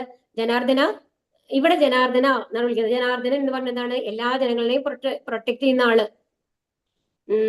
ലോപാവേശം കൊണ്ട് അവർ ബന്ധുഹിംസയിലും സുഹൃത്തുക്കളോട് പൊരുതുന്നതിലും ദോഷം കാണുന്നില്ലെങ്കിലും കുലക്ഷയത്തിൽ നിന്നുണ്ടാകുന്ന ആപത്തുകളെ കുറിച്ച് അറിവുള്ള നമ്മൾ ഈ പാപകർമ്മങ്ങളിൽ വ്യാപൃതരാവണം. അതാണ് ഇപ്പോ ശരിക്കും പറഞ്ഞാൽ അക്രമികളാണെങ്കിൽ അവരെ കൊന്നതുകൊണ്ട് കുഴപ്പമില്ല. പക്ഷേ കുലക്ഷയത്തിൽ നിന്നുണ്ട്. പിന്നെ അടുത്തതാണ് പറയുന്നത് കുലക്ഷയം. ഓരോന്നും ഓർത്തു വെക്കണം കേട്ടാ. മൃദുല സ്വഭാവം, പിന്നെന്താണ്, ഭോഗൈശ്വര്യങ്ങളിൽ നമ്മൾക്ക് ലഭിക്കില്ല എന്നുള്ളതാണ്. അതാണ് സന്തോഷം ലഭിക്കില്ല എന്നുള്ളതാണ്. പിന്നെ രണ്ടാമത്തത് എന്താ വരുന്നത്? അല്ല, മൂന്നാമത്തത് പാപം വരും. നാലാമത്തത് എന്താണ് ഇവിടെ പറയുന്നത്? കുലക്ഷയം. ഇപ്പൊ നമ്മള് നോക്കൂ, ഇപ്പൊ അവിടെ യുദ്ധം ചെയ്യുന്ന ആൾക്കാർ മുഴുവൻ എല്ലാ യങ് ആയിട്ടുള്ള ഒരു 20 വയസ്സിന് മേലുള്ള എല്ലാ ആൾക്കാരും അവിടെ യുദ്ധത്തിന് വന്നിട്ടുണ്ട്. അപ്പൊ അവര് മുഴുവൻ മരിക്കുകയാണ്. അപ്പൊ നമ്മളുടെ ഇതിൽ വന്നു കഴിഞ്ഞിട്ട് കുറെ ഇതുണ്ട്, കർമ്മങ്ങളുണ്ട്. ഈ ഗർഭധാന സംസ്കാരം എന്നൊക്കെ നമ്മൾ പറയും. ഓരോ ചിട്ടകളുണ്ട് നമ്മളൊരു കുട്ടി ജനിക്കുന്നതിന് മുമ്പ് തൊട്ട്. അപ്പൊ അത് ഗർഭധാന സംസ്കാരം എന്ന് പറഞ്ഞാൽ അവർ ചില നമ്മുടെ നാമങ്ങളൊക്കെ ചൊല്ലി എത്ര നേരം ശുദ്ധമായിട്ടിരുന്ന് അങ്ങനെ വേണം ഒരു കുട്ടിയുടെ ഇതിന് വേണ്ടിയിട്ട് ശ്രമിക്കാൻ എന്നൊക്കെ ഉണ്ട്. ശരിക്കും പറഞ്ഞാൽ മുമ്പ് ഉണ്ടായിരുന്നു, അങ്ങനത്തെ ചിട്ടകളുണ്ട്. എസ്പെഷ്യലി ബ്രാഹ്മണ ഇതിൽ വന്നു കഴിഞ്ഞിട്ട്. അത് കഴിഞ്ഞിട്ട് പിന്നെ നമ്മൾ ഇപ്പൊ പറയും അല്ലെ, സീമന്തം, അതായത് വളക്കാപ്പ് എന്നൊക്കെ പറഞ്ഞിട്ട് നമ്മൾ നടത്തില്ലേ. അത് കുട്ടിയുടെ ഒരു പ്രൊട്ടക്ഷന് വേണ്ടിയിട്ട് പൂജയൊക്കെ നടത്തിയിട്ട് നമ്മൾ ചെയ്യുന്ന കാര്യങ്ങളാണ്. ഇപ്പൊ അത് ഫാഷനായി മാറി, അത് വേറെ കാര്യം. അത് കഴിഞ്ഞ് പിന്നെ കുട്ടിക്ക് പേരിടുന്ന ഒരു ചടങ്ങുണ്ട്. അതുപോലെ തന്നെ പിന്നെന്താണ്, നമ്മള് ചോറ് കൊടുക്കും അല്ലെ. 6 മാസം കഴിയുമ്പോൾ നമ്മൾ അമ്പലങ്ങളിൽ കൊണ്ടുപോയിട്ടല്ലേ ഭഗവാന്റെ മുമ്പിൽ വെച്ചിട്ട് കൊടുക്കുന്നത്. അതല്ലെങ്കിൽ വീട്ടിലെ ആരെങ്കിലും വിളിച്ച് നമ്മളൊരു പൂജമാരൊക്കെ നടത്തിയിട്ട് കൊടുക്കും ചിലവര്. അത് കഴിഞ്ഞിട്ട് പിന്നെന്താണ്, ഒരുപാട് ഇതേമാരത്തെ ഓരോ കർമ്മങ്ങൾ. ബ്രാഹ്മണർക്കാണെങ്കിൽ പൂണൂല് ഇടുന്ന ഒരു കർമ്മമുണ്ട് അല്ലെ. അങ്ങനെ ഓരോ കാര്യങ്ങൾ. ഇതെല്ലാം ചെയ്തത് എന്തിനാണെന്നുണ്ടെങ്കിൽ ആ കുട്ടിയുടെ ശരിയായ വളർച്ചയ്ക്ക് വേണ്ടിയിട്ട്, സംസ്കാരത്തിൽ വളരുക എന്നുള്ളതിന് വേണ്ടിയിട്ടാണ്. അതുപോലെ നമ്മൾ എഴുത്തിനിരുത്തും. നമ്മളൊരു വിദ്യ കൊടുക്കുന്നതിന് മുമ്പ് ഇപ്പോഴും നമ്മൾ ചെയ്യാറുണ്ട് അല്ലെ. 3 വയസ്സാകുമ്പോൾ 2.5 വയസ്സ് കഴിഞ്ഞ് 3 വയസ്സിനുള്ളിൽ പോയിട്ട് ഏതെങ്കിലും അമ്പലങ്ങളിൽ കൊണ്ടുപോയിട്ട് നമ്മൾ എഴുത്തിന് വെക്കാറുണ്ട് അല്ലെ, എഴുതിപ്പിക്കും അല്ലെ. അപ്പൊ ഇത് ഹരിശ്രീ ഗണപതി നമഃ നമ്മൾ എഴുതിപ്പിക്കില്ലേ. ഇതെല്ലാം എന്ന് പറയുന്നത് ആ കുട്ടിയുടെ എന്താണ് ആധ്യാത്മികമായ ഗ്രോത്തിന് വേണ്ടിയിട്ടാണ്. ചീത്ത കാര്യങ്ങൾ ചെയ്യാൻ ആ കുട്ടിക്ക് തോന്നരുത് എന്നുള്ളത് കൊണ്ടാണ് ഓരോന്നും ഭഗവാനെ സമർപ്പിച്ച് നമ്മൾ ചെയ്യുന്നത്. അപ്പൊ ഈ ചടങ്ങുകളൊക്കെ ചെയ്യണമെങ്കിൽ ഇതൊക്കെ നമ്മൾക്ക് ആരാ പറഞ്ഞു തരുന്നത്? നമ്മുടെ മുതിർന്ന ആൾക്കാരാണ്, അല്ലെ? നമ്മുടെ വീട്ടിലുള്ള ആൾക്കാരാണ്. അപ്പൊ ഈ മുതിർന്ന ആൾക്കാർ മുഴുവൻ യുദ്ധത്തിൽ മരിച്ചു കഴിഞ്ഞാൽ ഇതൊക്കെ പറഞ്ഞു തരാൻ ആൾക്കാരുണ്ടോ? എന്താണ് ചെയ്യേണ്ടതെന്ന് അറിയൂ? ഇല്ല. അതുപോലെ തന്നെ സ്ത്രീകള് നശിക്കാനായിട്ടുള്ള ചാൻസ് ഉണ്ടെന്ന് പറയുന്നത്. കാരണം പുരുഷ ജനങ്ങളൊക്കെ ഒരുമാതിരി നശിച്ചു കഴിഞ്ഞാൽ പിന്നെ അവിടെ ജാതി മതമൊന്നും ഇല്ലാണ്ടാവും. എല്ലാം, അതായത് ഓരോരുത്തർ എന്തൊക്കെ പറഞ്ഞു കഴിഞ്ഞാലും ഓരോ ജാതി എന്ന് പറയുമ്പോൾ അതിൻ്റെതായുള്ള സംസ്കാരങ്ങൾ വേറെ ആയിരിക്കും. അപ്പൊ എല്ലാത്തിനും സങ്കരമായിട്ട് വരും. അപ്പൊ അങ്ങനത്തെ ആൾക്കാർക്ക് എങ്ങനെയാണ് ഒരു ഇതിൽ ചടങ്ങുകൾ നടത്തേണ്ടതെന്നൊന്നും അറിയണ്ടാവില്ല. അപ്പൊ നമ്മളിപ്പോ ബ്രാഹ്മണരല്ലാന്നുണ്ടെങ്കിൽ അവരെങ്ങനെയാണ് മരിച്ചു കഴിഞ്ഞാൽ ചടങ്ങുകൾ നടത്തുന്നത് നമ്മൾക്ക് അറിയോ? ഇല്ല, അല്ലെ? അപ്പൊ എല്ലാം അങ്ങനെ ഇതായിട്ട് വരുമ്പോ എല്ലാം നശിക്കും എന്നുള്ളതാണ് നമ്മൾ ഇതിൽ പറയുന്നത്. അപ്പൊ അതുകൊണ്ട് എന്താണ് ആ ദുഷ്ഫലങ്ങളെ മുഴുവൻ, അപ്പൊ ഇതെല്ലാം കുലാണ് നശിക്കാൻ പോകുന്നത്. അതുകൊണ്ട് ഈ വെല്ലുവിളി സ്വീകരിക്കാൻ എന്നെ കൊണ്ട് പറ്റില്ല, ഞാൻ യുദ്ധം ചെയ്യില്ല എന്ന് പറയാണ്. അങ്ങനെ ഇരുവശവും ചിന്തിച്ചു നോക്കി അർജുനൻ യുദ്ധം ചെയ്യണ്ട എന്ന് തീരുമാനിക്കുകയാണ്. അപ്പൊ ഇനിയിപ്പോ അർജുനന്റെ തീരുമാനം എന്താണ്? ഞാൻ യുദ്ധം ചെയ്യുന്നില്ല. കുലക്ഷയെ പ്രണശ്യന്തി കുലധർമ്മ സനാതനാഹ ധർമ്മേ നഷ്ടേ കുലം കൃഷ്ണം അധർമ്മോ അഭിഭവത്യുത. വംശം നശിക്കുന്നതോടുകൂടി ഏറെക്കാലമായി പുലർത്തിപ്പോകുന്ന കുലധർമ്മങ്ങൾ നശിക്കുന്നു. അങ്ങനെ ധർമ്മം നശിക്കുമ്പോൾ വംശത്തിൽ ശേഷിക്കുന്നവർ അധാർമിക കൃത്യങ്ങളിൽ ഏർപ്പെടുക. കാരണം വെച്ച് കഴിഞ്ഞാൽ ധർമ്മം എന്താണ് അധർമ്മം എന്താണെന്ന് പറഞ്ഞു തരാൻ ആരുമില്ല. അപ്പൊ പിന്നെ അവർക്ക് ഇഷ്ടമല്ല, ഓരോരുത്തർ ഇഷ്ടമുള്ള മാതിരിയല്ലേ പ്രവർത്തിക്കുക. അതുകൊണ്ടാണ് ഇവിടെ അങ്ങനെ പറയുന്നത്. ജനനം മുതൽ മരണം വരെ തുടരുന്ന ശുദ്ധീകരണ പ്രക്രിയകൾ തല മുതിർന്നവരുടെ ചുമതലയിൽ നടത്തുന്നു.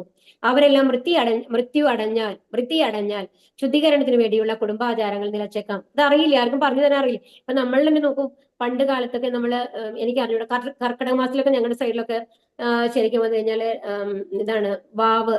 അതിനു മുമ്പൊക്കെ കുറെ കാര്യങ്ങൾ, ഈ ചാണകമൊക്കെ ഇങ്ങനെ ഇതായിട്ട് കത്തിച്ച് ഇതൊക്കെ ഉണ്ടാക്കി, അങ്ങനെ കുറെ ചടങ്ങുകളുണ്ട്. അപ്പൊ അത് എന്തായിരുന്നു ചോദിച്ചപ്പോ കഴിഞ്ഞാൽ നമുക്ക് അറിയും കൂടി ഇല്ല. എല്ലാം കാലാവശേഷമായി കഴിഞ്ഞു, അല്ലെ? കുറെ കാര്യങ്ങൾ നമ്മള് ചെയ്തു പോയിരുന്ന കാര്യങ്ങളൊക്കെ. അപ്പൊ അതുപോലെ തന്നെയാണ് നമ്മളുടെ ആ ഒരു ഗ്യാപ്പ് വരുമ്പോ അതിൽ പറഞ്ഞു തരാൻ തക്ക ആൾക്കാരില്ല എന്നുണ്ടെങ്കിൽ നമ്മുടെ ആചാരങ്ങളൊന്നും ഇല്ലാണ്ടാവും.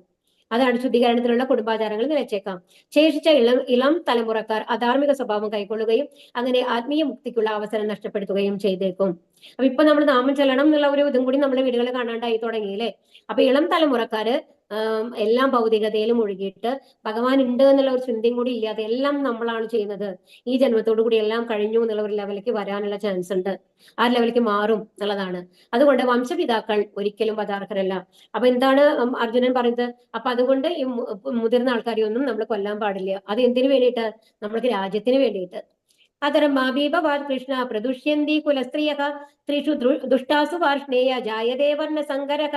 അല്ലയോ കൃഷ്ണ, കുലത്തിൽ അധർമ്മം മുന്നിട്ട് നിന്നാൽ സ്ത്രീകൾ ദുഷിച്ചു പോകും. അല്ലയോ വൃഷ്ണി കുലത്തിൽ പിറന്നവരെ, സ്ത്രീത്വം ദുഷിച്ചാൽ ആർക്കും വേണ്ടാത്ത കുട്ടികൾ ജനിക്കുന്നു. ഇതാണ് നമ്മൾ മുമ്പ് പറഞ്ഞു അല്ലെ, വർണ്ണസങ്കരന്മാരെ ഉണ്ടാവും.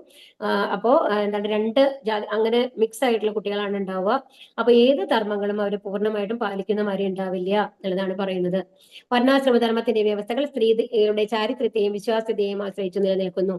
സ്ത്രീകൾ സ്വതന്ത്രങ്ങളായി പുരുഷന്മാരുമായി ഇടപെടുകയും പ്രവർത്തിക്കുകയും ചെയ്ത് അനാവശ്യമായ ജനപ്പെരുപ്പം ഉണ്ടാക്കിയേക്കും. ഉത്തരവാദിത്വമില്ലാത്ത പുരുഷന്മാരും സമൂഹത്തിൽ വ്യഭിചാരാസക്തി വളർത്തി ജനപ്പെരുപ്പത്തിന് വഴിവെക്കും. മനുഷ്യവർഗത്തെ യുദ്ധവും പകർച്ചവ്യാധിയും അടിക്കടി ക്ഷയിപ്പിക്കാൻ തുടങ്ങും. അപ്പൊ ഇതാണ്. അപ്പൊ എന്താണ്, എല്ലാം എന്താ ഒരു ധർമ്മം എന്ന് പറയുന്നത്, നമ്മളെ ഡിസിപ്ലിൻ എന്ന് പറയുന്നത് ഇല്ലാണ്ടാവും ആ ഒരു സമൂഹത്തിലെ. അപ്പൊ എല്ലാം നശിക്കും എന്നുള്ളതാണ് അർജുനനിവിടെ ഒരു കാരണമായിട്ട് പറയുന്നതാണ് കുലക്ഷയത്തിന്റെ വ്യത്യസ്ത കാരണങ്ങൾ കേട്ടോ. അപ്പൊ ഇവിടെയാണ്. അപ്പൊ ഇതിൽ പല കാര്യങ്ങളും, ഇതെല്ലാം നമ്മള് ഇതാവുന്നതല്ല, എന്നാലും നിങ്ങൾ ജസ്റ്റ് നോക്കി പോവാം. ഗർഭധാനം എന്ന് പറയുന്നതാണ്, ഞാൻ പറഞ്ഞില്ലേ, മന്ത്രങ്ങളൊക്കെ ഇത്ര ദിവസം ഇത്ര നേരം 48 hours അങ്ങനെ ഇത്രയും ഇതായിട്ട് നമ്മൾ ഇതിലൊക്കെ സ്കൂളിലൊക്കെ ആണെങ്കിൽ ഇത്ര റൗണ്ട് മന്ത്രം ജപിക്കണം എന്നൊക്കെ പറയും. അപ്പൊ അങ്ങനെയൊക്കെ ചെയ്തിട്ട് വേണം എന്ന് പറയും. ഇനി ഗർഭത്തിന്റെ 3-ാം മാസത്തിൽ പുംസവനം, സീമന്തം, അത് അമ്മയുടെ സംരക്ഷണത്തിന് വേണ്ടിയിട്ട് ചെയ്യും. ജാതകർമ്മം, കുട്ടിയുടെ ജാതകമൊക്കെ എഴുതിപ്പിച്ച് അതിന് ആർക്കെങ്കിലും ഒക്കെ ദാനമൊക്കെ കൊടുക്കും. നാമകരണം, പിന്നെ നിഷ്ക്രമണം, കുട്ടിയെ ആദ്യമായി വീടിന് പുറത്തേക്ക് കൊണ്ടുപോകുന്നത്. അന്നപ്രശ്നം, കുട്ടിക്ക് ഭക്ഷണം കൊടുക്കുന്നത്. അങ്ങനെ മുടി മുറിക്കുന്നതിനൊക്കെ ഉണ്ട് കണ്ടോ ഇതില്. നമ്മളിപ്പോ അമ്പലത്തിൽ കൊണ്ടുപോയി മുട്ട അടുപ്പിക്കും അല്ലെ. ഇപ്പൊ കർണവേദം, ചെവി, അതുപോലെ തന്നെ ചെവി നമ്മൾ ഇടും അല്ലെ. നമ്മളൊക്കെ ഞങ്ങളുടെ ഇതിലൊക്കെ വന്നു കഴിഞ്ഞാൽ 28-ാം ദിവസമാണ് നമ്മൾ സാധാരണ കാണാറ്. ഓരോരുത്തർക്കും ഓരോ രീതിയിലാണ് അത് ഉണ്ടാവുക.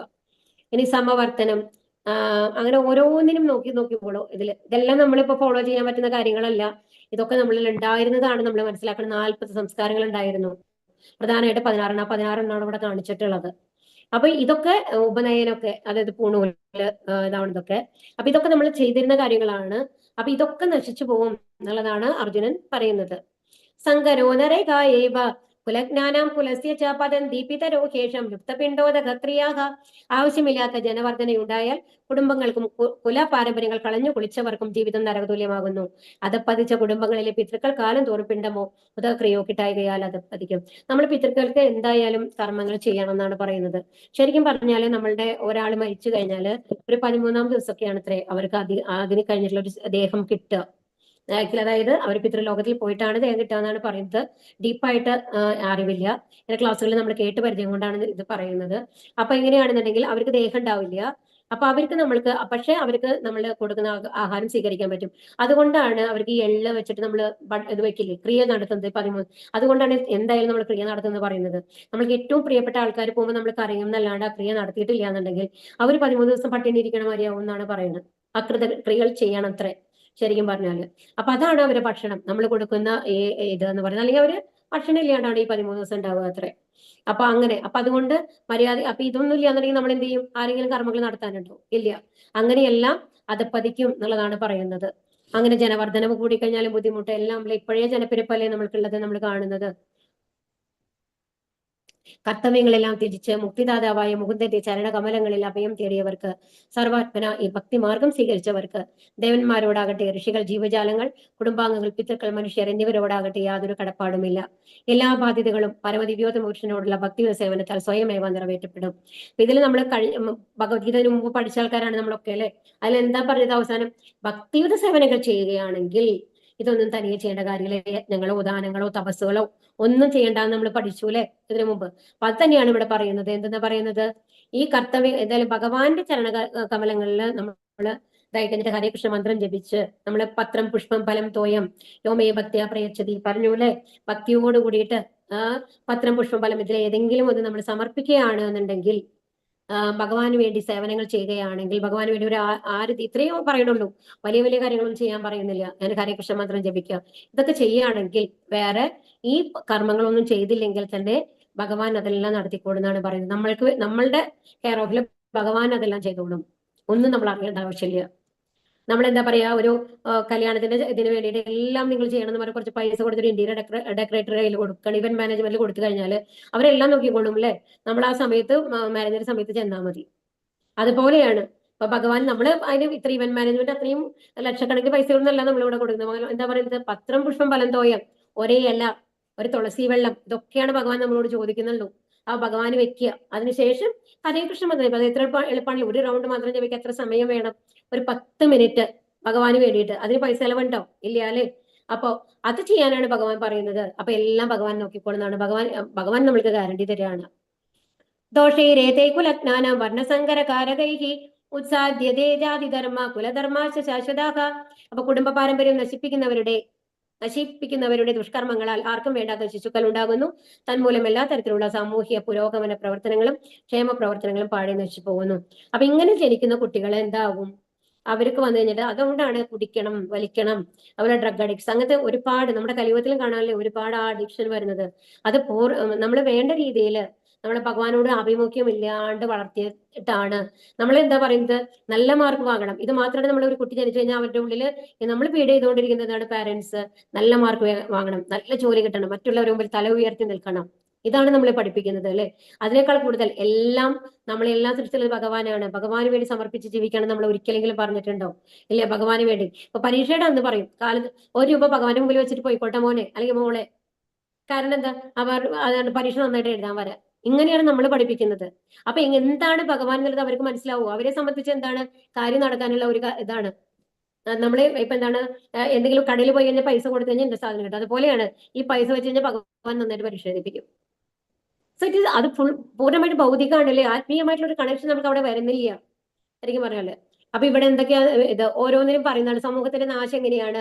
തലമുതിർന്നവരെ ഹനിച്ചാൽ 139 ആ ശ്ലോക നമ്പർ വേണമെങ്കിൽ നോക്കിക്കോളൂ കേട്ടോ. കുലധർമ്മങ്ങൾ നശിക്കുന്നു, കുലത്തിൽ അധർമ്മം മുന്നിട്ട് നിൽക്കുന്നു. ഇത് 3ഉം 1:39 പറയുന്നതാണ്. ഈ സ്ത്രീകൾ ദുഷിച്ചു പോകുന്നത്, വേണ്ടാത്ത കുട്ടികൾ ജനിക്കുന്നത്, എല്ലാ തരത്തിലുള്ള സാമൂഹിക പുരോഗമനങ്ങൾ. അത് 1:40 പിന്നെ 1:42 ഈ ശ്ലോകങ്ങളാണ് ഇത് പറയുന്നത്. ഉത്സന്ന കുലധർമ്മാണ മനുഷ്യാനം ജനാർദ്ദന നരകേ നിയതം വാസോ ഭവത്തി ത്യനു ശുശ്രുമ അല്ലയോ ജനാർദ്ദന, കുലധർമ്മങ്ങൾ നശിപ്പിക്കുന്നവർക്ക് എന്നും നരകത്തിൽ ജീവിക്കേണ്ടി വരുമെന്ന് ഒരു പരമ്പര വഴി അറിഞ്ഞിട്ടുണ്ട്. അപ്പൊ എന്താ പറയുന്നത്?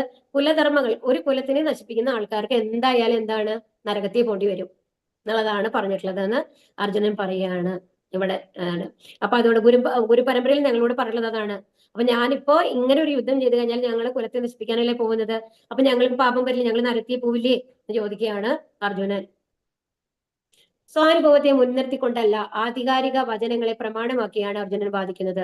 അതാണ് ശരിയായ ജ്ഞാനം നേടാനുള്ള മാർഗം. അപ്പൊ എന്താണ് അർജുനൻ പറയുന്നത്?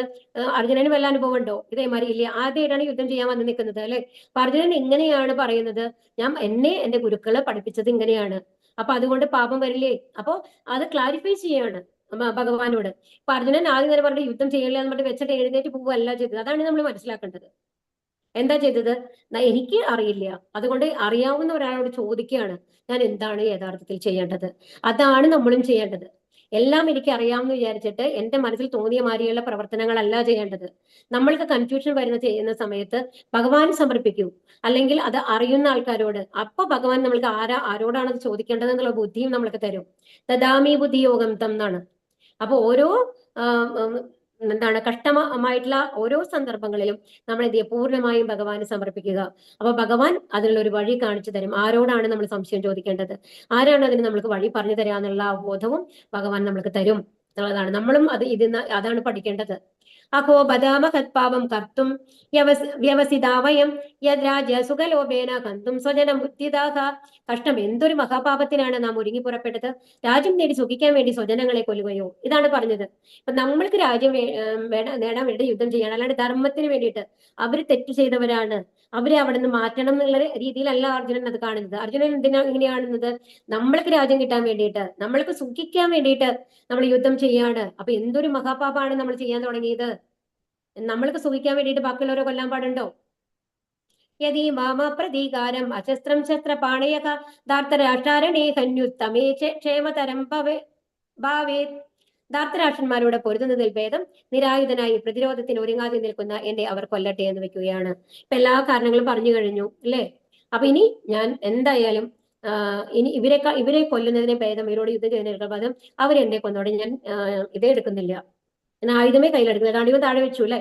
അപ്പൊ ഇനി ഞാൻ ആയുധമേ താഴെയില്ല എന്ന് പറഞ്ഞിട്ട് ഇരിക്കുകയാണ് അവിടെ ആര്? അർജുനൻ. അപ്പൊ അർജുനന്റെ അവസ്ഥ ഇപ്പൊ മനസ്സിലായല്ലോ അല്ലെ. ഭഗവാന്റെ ഉത്തമ ഭക്തൻ എന്ന നിലയിൽ സ്വാഭാവികമായ മൃദുല ഹൃദയത്തിന്റെ ലക്ഷണങ്ങളാണ് ഇതെല്ലാം. എന്തുകൊണ്ടാണ് അർജുനൻ ഇങ്ങനെ ഇത്രയും സ്നേഹം തോന്നുന്നത്? ശുദ്ധ ഭക്തനായതുകൊണ്ട്. ഭഗവാന്റെ സൃഷ്ടികളായിട്ടാണ് അവരെ കണ്ണിൽ എല്ലാവരും ഉള്ളത്. അപ്പൊ എല്ലാവരോടും നമുക്ക് സ്നേഹം തോന്നുള്ളൂ. നമ്മൾ ആ ലെവലിൽ എത്താത്തത് കൊണ്ടാണ്, നമ്മുടെ ഭൗതികത ഒരുപാട് നമ്മുടെ ഹൃദയത്തിൽ ഉള്ളത് കൊണ്ടാണ് നമ്മൾക്ക് എല്ലാവരോടും ദേഷ്യവും വെറുപ്പും സങ്കടവും പരിതാപവും ഒക്കെ തോന്നുന്നത്. അപ്പൊ ശരിക്കും എന്താണ് വേണ്ടത്? യഥാർത്ഥത്തിൽ ഒരു കമ്പാഷൻ, എല്ലാവരോടും ഒരു സൗഹാർദ്ദ ഭാവം തോന്നണം. എല്ലാവരും നമ്മുടെ സുഹൃത്തുക്കളാണ് നമ്മൾക്ക് തോന്നണം. എല്ലാവരും നമ്മുടെ ബന്ധുക്കളാണ് നമ്മൾക്ക് തോന്നണം. ആ ഭാവം വരണമെങ്കിൽ എന്തുണ്ടാവണം? ഭഗവാൻ നമ്മുടെ ഹൃദയത്തിൽ വരണം. നമ്മുടെ ഹൃദയം ശുദ്ധമായിരിക്കണം. അർജുനൻ ആ ശുദ്ധ ഹൃദയം ഉള്ളത് കൊണ്ടാണ് ഇത്രയും സങ്കടം വരുന്നത്. സഞ്ജയ ഉവാച ഏവ മുക്താർജുന സംഖ്യേ രഥോപസ്ഥൗ ഭാവിശത് വിസൃജ്യ സചരം ചാപം ശോകസംവിഘ്ന മാനസക. സഞ്ജയൻ പറഞ്ഞു, അർജുന രണാങ്കണത്തിൽ വെച്ച് ഇത്രയും പറഞ്ഞിട്ട് വില്ലും ശരങ്ങളും താഴെയിട്ട് അത്യന്തം ദുഃഖിതനായി തേരിലിരിപ്പായി. അദ്ദേഹം കഴിഞ്ഞു കേട്ടോ. അപ്പൊ എന്താണ് സഞ്ജയനാണ് പറയുന്നത്? ഇങ്ങനെയൊക്കെ പറഞ്ഞു കഴിഞ്ഞിട്ട് വില്ലൊക്കെ താഴെ വെച്ചിട്ട് അർജുന അവിടെ ഇരിക്കുകയാണ്, തലയിൽ കൈ വെച്ചിരിക്കുകയാണ്. എനിക്ക് അറിയില്ല കൃഷ്ണ, ഞാൻ യുദ്ധം ചെയ്യാൻ പോകുന്നില്ല, എന്തായാലും ഞാൻ തീരുമാനിച്ചു, ഈ പാപങ്ങളൊന്നും വേണ്ട എന്നുള്ളത് തീരുമാനിച്ചു എന്നുള്ളതാണ്. ദയാലുവും മൃദുലഹൃദയവും ഭഗവത് സേവാ നിരതരുമായ അദ്ദേഹം ആത്മജ്ഞാനത്തിന് അർഹൻ തന്നെ. അപ്പൊ ഇങ്ങനത്തെ ഒരാൾക്കാണ്. അപ്പൊ നമ്മള് എന്താണ് ഇവിടെ പറയണെന്നുണ്ടെങ്കിൽ, അർജുനന്റെ വിശുദ്ധ ഗുണങ്ങളാണ് കേട്ടോ. സമയായില്ലേ? ഒരു 2 മിനിറ്റ് കേട്ടോ. മൃദുല ഹൃദയത്വം, ഇതൊക്കെ നമ്മൾ പറഞ്ഞ കാര്യങ്ങൾ തന്നെയാണ് വീണ്ടും പറയുന്നത്. ത്രൈലോക്യമാകെ നേടാമെന്ന് വന്നാലും വധിക്കാൻ തയ്യാറായില്ല. അതാണ് മൃദുല ഹൃദയത്വം എന്ന് പറയുന്നത്. 1:35. അപ്പോ ഓരോ ശ്ലോകത്തിലും ഓരോ ഇതുണ്ടാവും, എന്ന് നോക്കിക്കോളൂ കേട്ടോ. 1:35 എന്ന് പറയുന്നത് മൃദുല ഹൃദയത്വമാണ്. ഇത്രയും 3 ലോകം തന്നാലും ഞാൻ യുദ്ധം ചെയ്യില്ല. അക്രമികളെ കൊല്ലുന്നതിൽ പാപമില്ലാഞ്ഞിട്ട് കൂടി അവരുടെ തെറ്റ് പൊറുക്കാൻ തയ്യാറായി. അതായത് അക്രമികളെ കൊല്ലാം അല്ലെ, എന്നാലും അതിന് പാപമില്ല എന്ന് പറഞ്ഞിട്ട് പോലും ഞങ്ങൾ അക്രമികളാകും എന്നാണ് അർജുനൻ വിചാരിക്കുന്നത്. അതാണ് 1:36. യുദ്ധം ചെയ്യേണ്ട കടപ്പാട് നിരസിക്കേണ്ട അപകടത്തിൽ പോലും ദുഷ്ഫലങ്ങളെ കണക്കാക്കുന്നു. അപ്പൊ എന്താണ്? ഇപ്പൊ നമ്മൾ എന്തായാലും യുദ്ധം ചെയ്തില്ലെങ്കിൽ നമ്മൾ മരിക്കും. അവരെന്തായാലും നമ്മളെ കൊല്ലുന്നുള്ള ഉറപ്പാണ്. കാരണം അവർക്ക് സെന്റിമെന്റ്സ് ഒന്നുമില്ല. എന്നിട്ട് പോലും അർജുനൻ എന്താ പറയുന്നത്? ഞാൻ മരിച്ചാലും കുഴപ്പമില്ല, ഞാൻ യുദ്ധം ചെയ്യില്ല എന്നല്ലേ പറയുന്നത്. ഇനി കുടുംബ പാരമ്പര്യം, ധാർമ്മികത, അത് 39 to 144. ഇനി അർജുനൻ, ഞാൻ അതീന്ദ്രിയനാണ്, അതുകൊണ്ട് എനിക്ക് ബാധ്യതകളൊന്നുമില്ല എന്ന് ചിന്തിക്കുന്നില്ല. അപ്പൊ അർജുനൻ എന്താ പറയുന്നത്? അപ്പൊ അർജുനൻ വിചാരിക്കണ്ടോ, ഞാൻ ഭഗവാന്റെ ശുദ്ധഭക്തനാണ്, ഞാൻ എല്ലാത്തിനും എല്ലാ തെറ്റുകൾക്കും അതീതനാണ്, അപ്പൊ എനിക്ക് എന്ത് വേണമെങ്കിൽ ചെയ്യാം എന്നല്ല അർജുനൻ പറയുന്നത്. ഞാൻ അതിന് തെറ്റ് ചെയ്യാൻ പോകുന്നില്ല, അതിന്റെ ഒക്കെ ചുമതല എനിക്കാണ് വരിക എന്നുള്ളതാണ്, ബാധ്യത എനിക്കാണ് എന്നാണ് അർജുനൻ വിചാരിക്കുന്നത്. അപ്പൊ എന്താണ് ആ ബാധ്യതകൾ എന്താണെന്നുള്ളത് അർജുനന് അറിയാം. അതായത് നമ്മൾക്ക് ദ്രോഹം ചെയ്യുന്ന ഒരാളെ ആണെങ്കിലും നമ്മൾ ചെയ്യുമ്പോൾ ആ ബാധ്യതകൾ എന്താണെന്ന് അർജുനന് മനസ്സിലാവുന്നുണ്ട് അല്ലെ. അതുപോലെ തന്നെ എന്താണ്, അർജുനൻ നിരായുധനായി കൊല്ലപ്പെടാൻ തയ്യാറാണ്. അതാണ്, ഞാൻ ആയുധം എടുക്കുന്നില്ല, അവരെന്നെ കൊന്നാലും കുഴപ്പമില്ല എന്നല്ലേ പറയുന്നത്, പ്രതികാരം ചെയ്യുന്നില്ല എന്നാണ് പറയുന്നത് അല്ലെ. അതുപോലെ ക്ഷത്രിയരുടെ സമരം ഒരു നിബന്ധനയാണ് നിരായുധനം. അതായത് പൊരുതാൻ ഇഷ്ടപ്പെടാത്ത ഒരാളുമായിട്ട് യുദ്ധം ചെയ്യാൻ പാടില്ല എന്നുള്ളത്.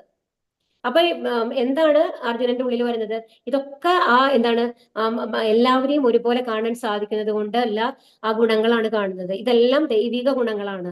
അപ്പൊ വില്ലും ശരങ്ങളും താഴെയിട്ട് ഒരിക്കൽ അതാണ് ഒരിക്കൽ ഉയർത്തിയ വില്ലെന്ന് പറയുമ്പോൾ ശരിക്കും പറഞ്ഞാൽ യുദ്ധം കഴിഞ്ഞാലാണ് താഴെ വെക്കാൻ പാടുള്ളൂ. പക്ഷെ അതുപോലും താഴെ വെച്ചിട്ട് പറഞ്ഞു ഞാൻ യുദ്ധം ചെയ്യില്ല എന്ന് പറയുകയാണ്. ഇതൊക്കെയാണ് അർജുനന്റെ വിശുദ്ധ ഗുണങ്ങളായിട്ട് പറയുന്നത്. കൃഷ്ണന്റെയും അർജുനന്റെയും ഭീമന്റെയും വ്യത്യസ്ത നാമങ്ങൾ കേട്ടോ. കൃഷ്ണൻ എല്ലാവരും ഹൃഷിക്കേശ്, ഇതൊക്കെ നമ്മൾ പറഞ്ഞതാണ്. മാധവൻ, അച്യുതൻ, മധുസൂദനൻ, മധു എന്ന രാക്ഷസനെ കൊന്നതുകൊണ്ട് ഗോവിന്ദൻ, ഗോക്കൾക്ക് ഇന്ദ്രിയങ്ങൾക്ക് വാസുദേവൻ, വസുദേവപുത്രൻ, ദേവകി നന്ദനൻ, ദേവകിയെ അമ്മയായി സ്വീകരിച്ചതുകൊണ്ട് യശോദ നന്ദനൻ, അത് യശോദയുടെ മകനായിട്ടാണല്ലേ ഉണ്ടായിരുന്നത്. പാർത്ഥസാരഥി എന്ന് പറഞ്ഞാൽ പാർത്ഥന്റെ സാരഥി ആയതുകൊണ്ട്, ജീവജാലങ്ങളുടെ രക്ഷകനായതുകൊണ്ട് ജനാർദ്ദനൻ, ധനഞ്ജയ് എന്ന് പറഞ്ഞാൽ ധനത്തെ ജയിച്ചവൻ, അത് അർജുനനാണ്. അതായത് യുധിഷ്ഠിരൻ യാഗം നടത്തുമ്പോൾ ധനം സംഭരിച്ചത് അർജുനനായതുകൊണ്ടാണ്. പാർത്ഥൻ എന്നുള്ളത് കുന്തിയുടെ പുത്രനാണ്. പ്രിത്താനം കൂടി കുന്തിക്ക് പേരുണ്ട്, അതുകൊണ്ടാണ് വന്നത്. അതുപോലെ ഉടാകേശൻ, ഇനി വൃക്കോദരൻ വൃക്കോദരൻ എന്ന് പറയുന്നത് വീരശാലികൾക്ക് മാത്രം സാധിക്കാവുന്ന ധീരകൃത്യങ്ങൾ ചെയ്യാനും വളരെ കൂടുതൽ രക്ഷിക്കാൻ കഴിവുണ്ടായിരുന്നതുകൊണ്ട്. ഭീമന്റെ പേരാണ് വൃക്കോദരൻ കേട്ടോ.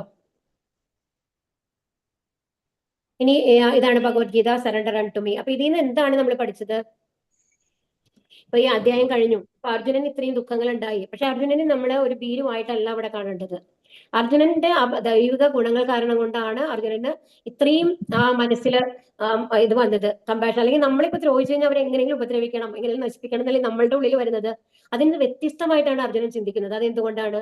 ശുദ്ധ ഭഗവത് ഭക്തനായതുകൊണ്ട്. അപ്പൊ ആ ഗുണങ്ങളാണ് നമ്മൾ വളർത്തിയെടുക്കേണ്ടത്. ആ ഗുണങ്ങൾ കൊണ്ട് നമുക്ക് ദോഷം വരുന്നത് ഒരിക്കലും നമ്മൾ വിചാരിക്കരുത്. കാരണം ഭഗവാൻ ഒരിക്കലും തന്റെ ഭക്തന് ദ്രോഹം വരാനായിട്ട് സമ്മതിക്കില്ല. അവരെല്ലാം നല്ലതിന് വേണ്ടി. അപ്പൊ അർജുനൻ യുദ്ധം ചെയ്ത് ജയിച്ചു കഴിഞ്ഞിട്ടും ഓരോന്നും ഭഗവാനല്ലേ നോക്കിയത്. അർജുനനെ അങ്ങനെ തന്നെ ഇപ്പോ സ്വർഗത്തിലാണെന്നുണ്ടെങ്കിലും അവർക്ക് പോകാൻ സാധിച്ചു അല്ലെ. അപ്പൊ ഇത് കഴിഞ്ഞിട്ടും അപ്പൊ അതാണ് നമ്മൾ മനസ്സിലാക്കേണ്ടത്. ഭഗവാന് സറണ്ടർ ചെയ്ത് കഴിഞ്ഞാല് വീട് നമ്മളെ ഒന്നിനെ കുറിച്ച് ചിന്തിക്കേണ്ട ആവശ്യമില്ല. ഈ ദൗർബല്യങ്ങളൊക്കെ ഭഗവാൻ തന്നെ നീക്കിത്തരും. അപ്പൊ ഇവിടെ അർജുനനെയാണ് നമ്മൾ ഒരു കാണേണ്ടത്. എന്താണെന്നുണ്ടെങ്കിൽ എത്രയേറെ ഗുണങ്ങൾ ഉണ്ടായിട്ടും അർജുനൻ ഞാൻ ഒന്നുമല്ല എന്ന ഭാവത്തിലാണ് ഭഗവാന്റെ മുമ്പിൽ ഇരിക്കുന്നത്. എനിക്ക് ഒന്നും അറിയില്ല ഭഗവാനെ. ആ ഒരു എളിമയോട് കൂടിയിട്ട് നമ്മളുടെ ലൈഫിനെ സമീപിക്കുകയാണെങ്കിൽ ഓരോ സന്ദർഭങ്ങളിലും എനിക്കറിയില്ല ഈ കാര്യങ്ങൾ എങ്ങനെയാണ് ചെയ്യേണ്ടത്, എനിക്ക് കൺഫ്യൂഷൻ ഉണ്ട്, 4 പേരോട് ഞാൻ ചോദിച്ച് മനസ്സിലാക്കിയിട്ട് ചെയ്യണം എന്നുള്ള ഒരു എളിമ ഭാവം നമ്മുടെ ഉള്ളിൽ വന്നു കഴിഞ്ഞാൽ തന്നെ, ആ ഒരു ഡിസ്കഷൻ വന്നു കഴിഞ്ഞാൽ തന്നെ, നമ്മുടെ വീട്ടിലുള്ള പ്രോബ്ലങ്ങളാണെങ്കിൽ ശരി, മറ്റുള്ളവരുടെ വായ തുറന്ന് ഇനി ഞാൻ ഇങ്ങനെ വിചാരിക്കുന്നു, നിങ്ങൾ എന്താണ് വിചാരിക്കുന്നത്, ക്ഷമയോട് കൂടിയിട്ട് ഡിസ്കസ് ചെയ്യാൻ നമ്മൾ ശരിയായി കഴിഞ്ഞാൽ, തയ്യാറായി കഴിഞ്ഞാൽ തന്നെ നമ്മുടെ വീട്ടിലെ ഒരുപാട് പ്രോബ്ലംസിന് ഒരു സൊല്യൂഷൻ നമുക്ക് കിട്ടും. അതാണ് നമ്മൾ മനസ്സിലാക്കുന്നത് ഭഗവത്ഗീതയിൽ. അപ്പൊ ഇനി ഭഗവാൻ എങ്ങനെയാണ് കൗൺസിലിംഗ് ചെയ്യാൻ പോണത് എന്നുള്ളത് നമ്മൾക്ക് നാളെ നോക്കാം. ഹരേ കൃഷ്ണ. കുറച്ച് ഒരുപാട് ലേറ്റ് ആയി. ഒരു സംശയം ഉണ്ടായിരുന്നു. ചോദിച്ചോളൂ. മഹാരഥന്മാർ എന്താണ് അർത്ഥമാക്കുന്നത്? ആൻസർ ഞങ്ങൾക്ക് കിട്ടിയിട്ടില്ല. മഹാരഥന്മാരെന്ന് പറഞ്ഞു കഴിഞ്ഞാല് ഒരുപാട് പേരെ യുദ്ധത്തിൽ ഒരേ സമയം കൊല്ലാൻ സാധിക്കുന്ന ആൾക്കാരാണ് മഹാരഥന്മാര്. അത്രയും എക്സ്പേർട്ട് ആണ് അവര്. ഏത് ശ്ലോകത്തിലാണ് ആയിരക്കണക്കിന് ആൾക്കാരെ ഒരേ സമയത്ത് തന്നെ ഒരു യുദ്ധം ചെയ്തവർക്ക് തോൽപ്പിക്കാൻ സാധിക്കും. ഒരാളായിട്ട് ഒരു സൈഡിൽ ഒരാളും മറു സൈഡിൽ ആയിരക്കണക്കിന് ആൾക്കാരും ഉണ്ടെങ്കിൽ അവരെ യുദ്ധം ചെയ്ത് തോൽപ്പിക്കാനായിട്ട് അവർക്ക് സാധിക്കും. അങ്ങനത്തെ ആൾക്കാരാണ് മഹാരഥന്മാർ എന്ന് പറയുന്നത് കേട്ടോ. ക്ഷത്രിയ സമരമുറകളിലെ നിബന്ധന എന്താണ്? അതായത് ഒരാള് ആയുധം ഇല്ല എന്നുണ്ടെങ്കിൽ അവരുടെ അടുത്ത് യുദ്ധം ചെയ്യാൻ പാടില്ല. അതാണ് സമരമുറയില് വരണത് മാതാജി. ആയുധങ്ങൾ ഉള്ളവരൊക്കെയാണ് ഒരാളുടെ അടുത്ത് നമ്മൾ